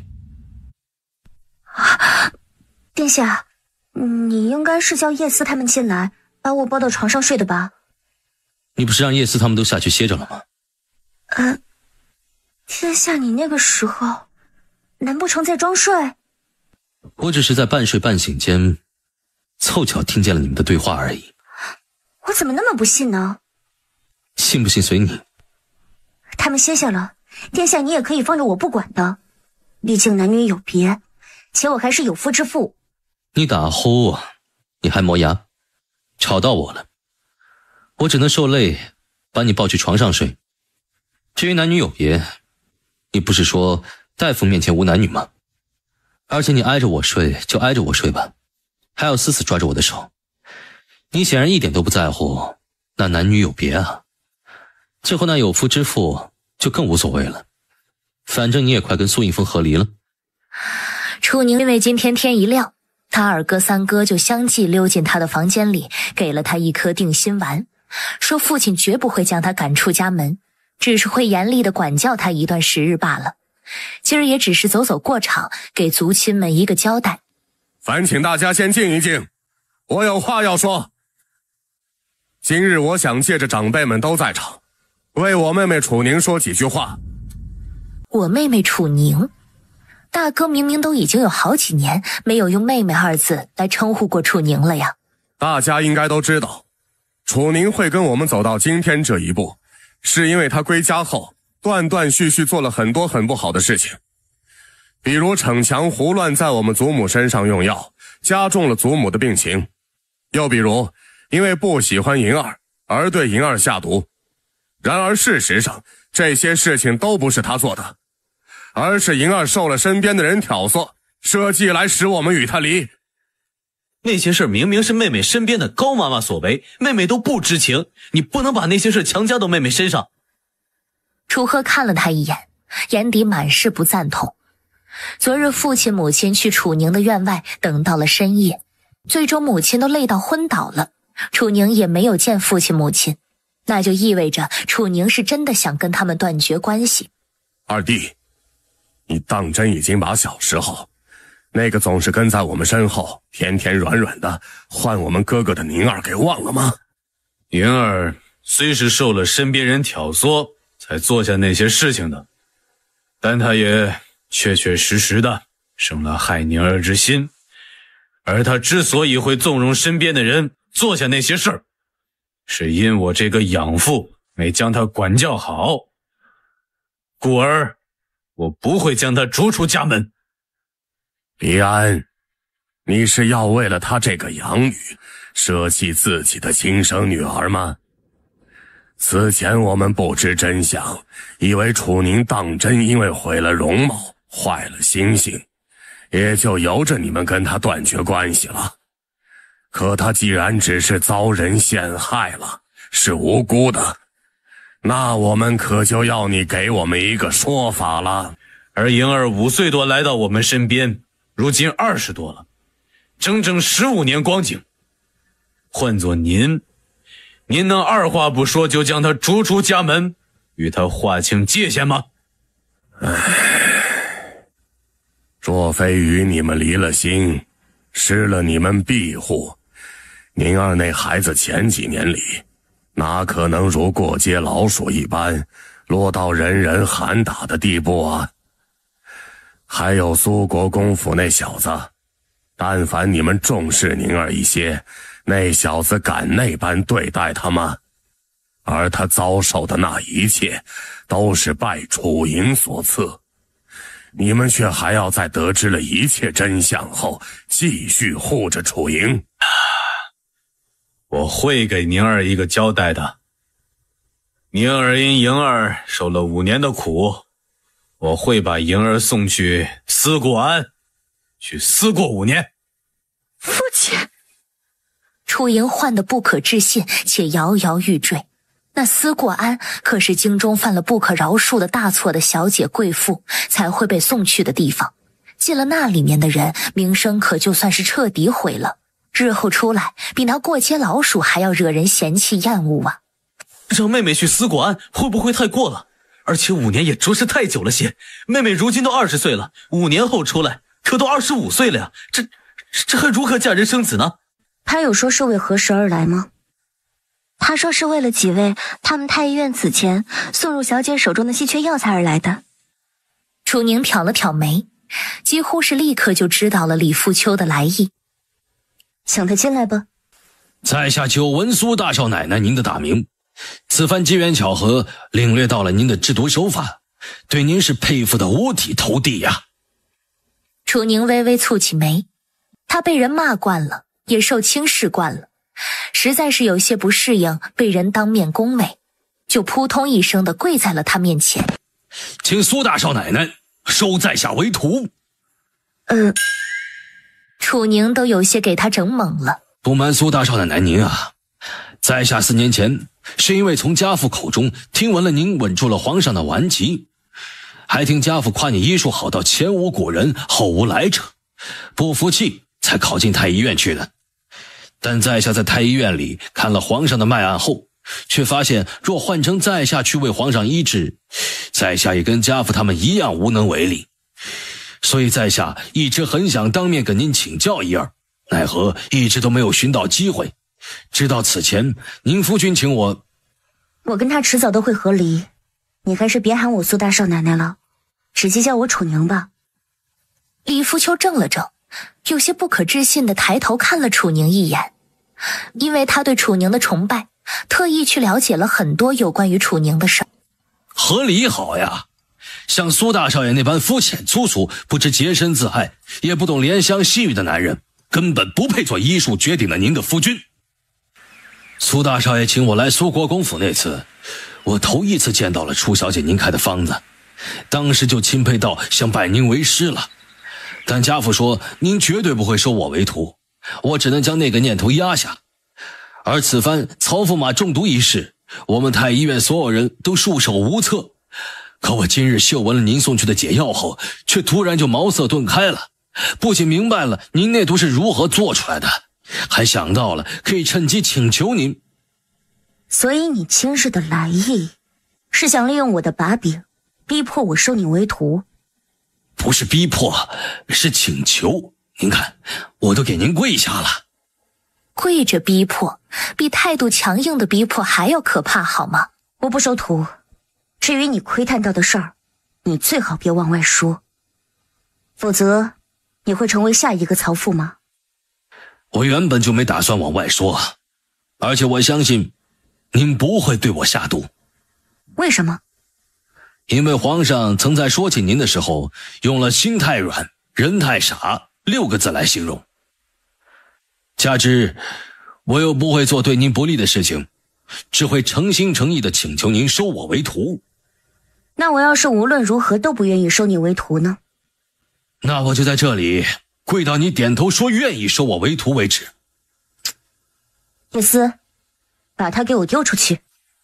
是。别呀，凡事好商量不是？我是诚心诚意来拜师的，而且永华公主留了我暂住在她府上，我能帮上您的。楚莹被楚离安送去思过庵待5年，其身边的人都关进了辅国大将军府的大牢待审。思过庵啊，楚宁有一瞬的失神，因为前世他被苏应风送进去过，虽然苏应风只让他在里面待了1个月，就因为还需要用到他的医术而把他接了出来。可在那1个月里的每一天，他都如同度日如年，且难熬到如同身处地狱。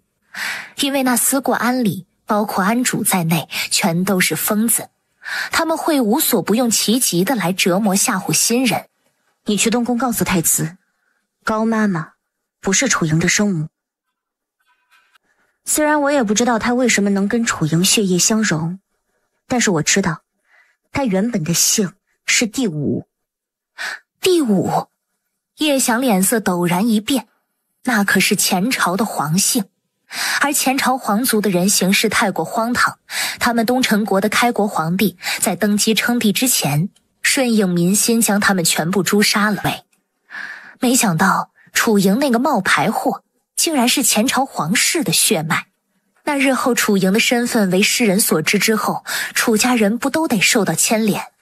而他们小姐虽然跟楚家人划清界限了，却到底也是楚家的血脉。楚老夫人真是好脾气呀！你这个假孙女儿都对她亲孙女儿做了那么多不可饶恕的事情了，她竟然还为你安排到了这种程度，又是给我塞银票，又是往你包袱里面放银票银子的。你不是在我祖母面前允诺了会好好照顾我的吗？怎么？我是答应了楚老夫人好好照顾帮衬你，奈何我们这儿做主的人不是我啊。什么？先送她去暗房静静心。那两个老妈子立刻一左一右的就朝着楚莹逼近过去，楚莹下意识的一个劲儿的往后退。你已经答应了我祖母，还收了我祖母的银票，就不能说话不算数，否则我日后出去了一定会四处宣扬坏你们名声的。对此，静思只是十分不以为然地笑了笑。他们思过安可不是个会在乎名声的地方，而且从他们这里出去的人是绝对没有胆子对外乱说话的。你们撒手，我跟你们走就是了。你们弄疼我了，你们是聋了吗？还不快放开我！你们轻点，我真的疼。风哥哥，风哥哥救我！奈何那两个老妈子对他的喊叫是充耳不闻，最后将他丢进了一个低矮潮湿且臭气熏天的房间里。还有，刚刚他看到那些衣着褴褛、神情呆滞的女人又是怎么一回事？难道进了这里面的人待久了都会变成那样吗？他可不想变成那样，死也不想。可风哥哥什么时候才会来救他？那些被楚大将军关进牢里的人全部都死了，连关在京兆府大牢里的高妈妈都死了。君莫脸色陡然一冷。怎么死的？单看死状，像是死前受到了极大的惊吓，直接吓死的。但萧大人进行了初步尸检之后，确定了那些人都是中毒死的。这都几百年了，前朝皇室的人还是这么心狠手辣，不论是对自己人还是外人。让潜入思过安的人盯紧楚莹，之后肯定会有人去与他接触，但只要盯着就好，什么也不用做，免得打草惊蛇。是。太子殿下，这是太和国的摄政王命人送来的，事关刚被楚大将军送到思过安的楚营，皇上特意让老奴拿来给您过目。事关楚莹，楚莹除去是前朝皇族的血脉之外，竟还是太和国摄政王元素之女，且元素正在赶来见他的路上，1个月之后就会抵达。只能让楚莹在思过安里待1个月，属实是有些便宜他了。那可不是重点呢，重点是太和国的摄政王来了以后，定然会为楚莹出头。虽说把楚莹送入思过安的人是楚大将军，可楚家人对楚莹有着养育之恩，太和国的摄政王肯定不会明着去为难他们，只会把矛头对准楚小姐。有传闻称，元素曾暗中找过他妻女很多年，但半点线索都没有寻到，所以他早就已经放弃寻找了，还为他的妻女弄了个合葬衣棺中，如今却突然找着了一个，他定然会为楚莹做主，让楚莹如愿嫁给苏尹峰。有劳公公转告父皇，元素替楚莹做主，让她嫁给苏尹峰之时，就是我祝宁宁姐顺利拿到和离书之日。楚小姐能够顺利拿到和离书，离开苏国公府，自然是好事一桩。苏大少爷，苏大少奶奶，你们竟然在温雨、君染、苏映和叶思，还有门外的一群丫鬟婆子，全部都齐刷刷地看向了楚宁。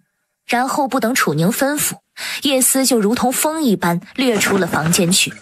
他们小姐明明就在他们面前，那丫鬟却叫了他们小姐。显然那个丫鬟是苏敬周的人，但她的动作已经算快的了。可他循声去到那个丫鬟所在的房间外面时，却见楚鹤已经把那个丫鬟拿下了，且楚恋跟楚林也都已经在场了。今晚发生的所有事儿，就是为了让他家小姐跟苏应风有夫妻之实。此时他怕是就要见到小姐跟苏应风。既然你活腻歪了，那就去尝尝求生不得求死不能的滋味吧。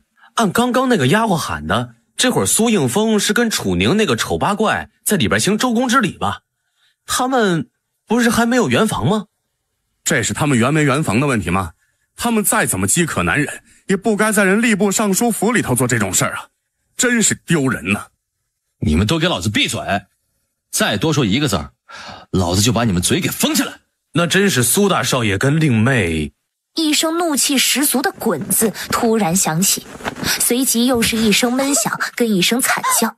那惨叫响到惊到他们所有人都是一激灵，特别是燕红迅，他今晚受到的惊吓已经很多了，他都觉得他头顶上的乌纱帽都要保不住了。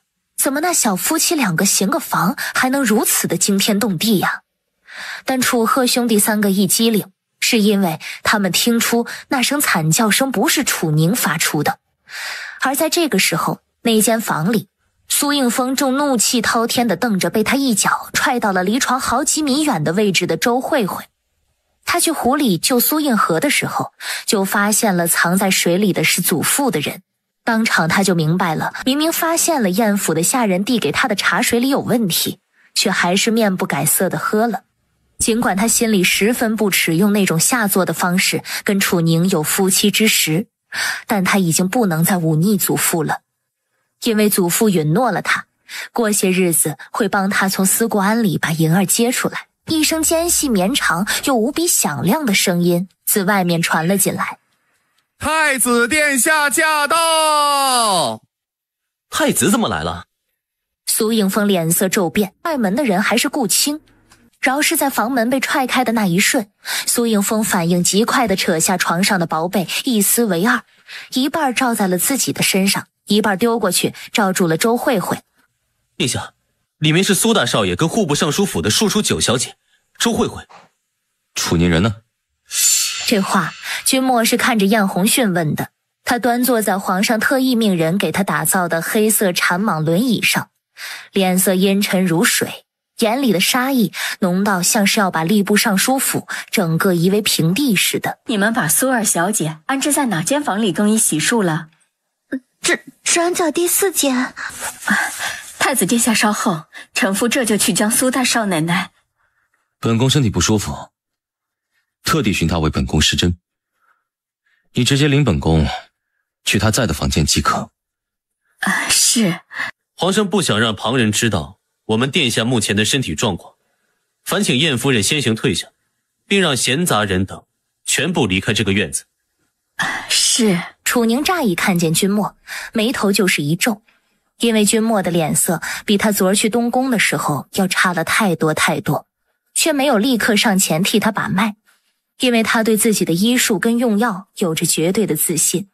没有特殊的情况，君莫的脸色是不可能在一夜之间变差那么多的。那么只剩下一种可能了，君莫不想让人知道他目前的身体状态，故意把脸色弄差的，比如通过化妆。太子哥哥，你脸色怎么差成这样啊？明明我上午去你东宫的时候，你气色都还挺好的呀。没事，只是有人企图染指我的宝贝，把我气着了。那个宝贝是他吗？楚宁抿抿嘴，又咬了咬嘴唇。请殿下容我给您把个脉。你虽然无言亦无才，但话不能乱说的道理，你应该是懂的吧？倘若温雨并未中毒，只是心急发作才突然晕倒了，本宫绝饶不了你。楚宁抿抿嘴，心说楚莹跟公主就是在这儿等着他呢。这里是公主的地盘，只他一个人说温雨中毒了，但公主府里的所有太医医女都说温雨没有中毒的话，那公主就能名正言顺地收拾自己了。公主殿下应该认识奴婢放的这种信号弹吧？那是得了父皇首肯，可以将放信号弹的位置移为平地的。但他不明白楚宁为什么能得大哥看重至此。难道说楚宁的医术已经好到能够治好大哥的地步了？如果是的话，他就只能失信于莹儿了。楚宁，温雨当真是中毒了？是。你可能解？已经解了。公主心下又是一惊，莹儿手里的毒历来都是很厉害的，楚宁竟然这么轻松的就解了。楚莹一时吃惊不小，既然解了，他怎么没醒？温小姐身子太过虚弱了，那毒给她造成了很大的负担。为了她好，我在为她服了能解百毒的解药之后，用针封了她几处穴位，让她的身子在沉睡中好好恢复一下。那我家小姐几时能醒？银针拔了便行了。说罢，楚宁便动手收了银针，随即温雨便醒转了过来。他的丫鬟抱着他一边哭一边解释了一通之后，他立刻起身冲楚宁道谢。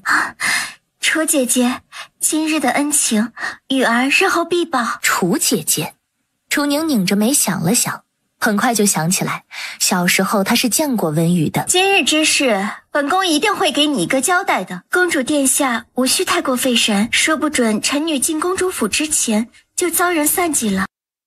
事已至此，你本该把周家小姐迎进门的，但皇上有话在先，你纳妾必须得经过宁儿首肯，所以你与周家小姐的婚事需等宁儿给太子殿下施针后出来才能定夺。在那之前，你先好好跟我说说，你与周家小姐是怎么……我被宴府的下人领进那间房洗漱更衣过后，喝了一杯茶就失去了意识，醒来便已经与周家小姐，还请叶大人给我一个交代。哎呀，给自然得给，不过在那之前，我们得问周九小姐一个问题。方才我已经一一审问了出入过这个院子的下人，据他们说，周九小姐你是跟着苏大少奶奶和苏二小姐他们来的，起初你也一直跟着苏大少奶奶一起待在苏二小姐所在的房间里，不知你为何会跑去隔了大半个院子的苏大少爷所在的房间呢？只死死地低着头，心慌意乱地不住地掉眼泪。苏国公许诺了他事成之后，让他以苏大少爷贵妾的身份进入苏国公府，但苏国公也说了，事情若是没成，他就绝不能把苏国公府牵扯进来，否则后果自负。他也亲眼看着楚宁把他放了药的茶给喝了下去。完事儿，楚宁也如苏国公说的那般，很快就开始头晕了。甚至他把楚宁扶出房间之后，外面也的确一个人都没有。可眼看着事情就能成了，楚宁却突然清醒了过来，还将计就计的把自己给放倒了。燕夫人恕罪，我给你们添麻烦了。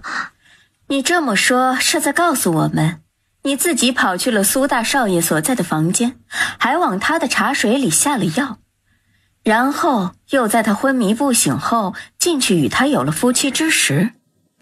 是，我趁苏大少爷沐浴更衣的时候，装作你们府上的丫鬟进去给他上了茶，还往他房里那香炉里放了催情香。那你现在该跪的人就不是我，而是苏大少爷本人。4年前，我随长姐去苏国公府里赴宴的时候，第一眼见到苏大少爷您，就对您一见倾心了。但您从来都没有多看过我一眼，可我实在太想嫁给您了，迫不得已才……迫不得已？好一个迫不得已！户部尚书就是这么教养你们的？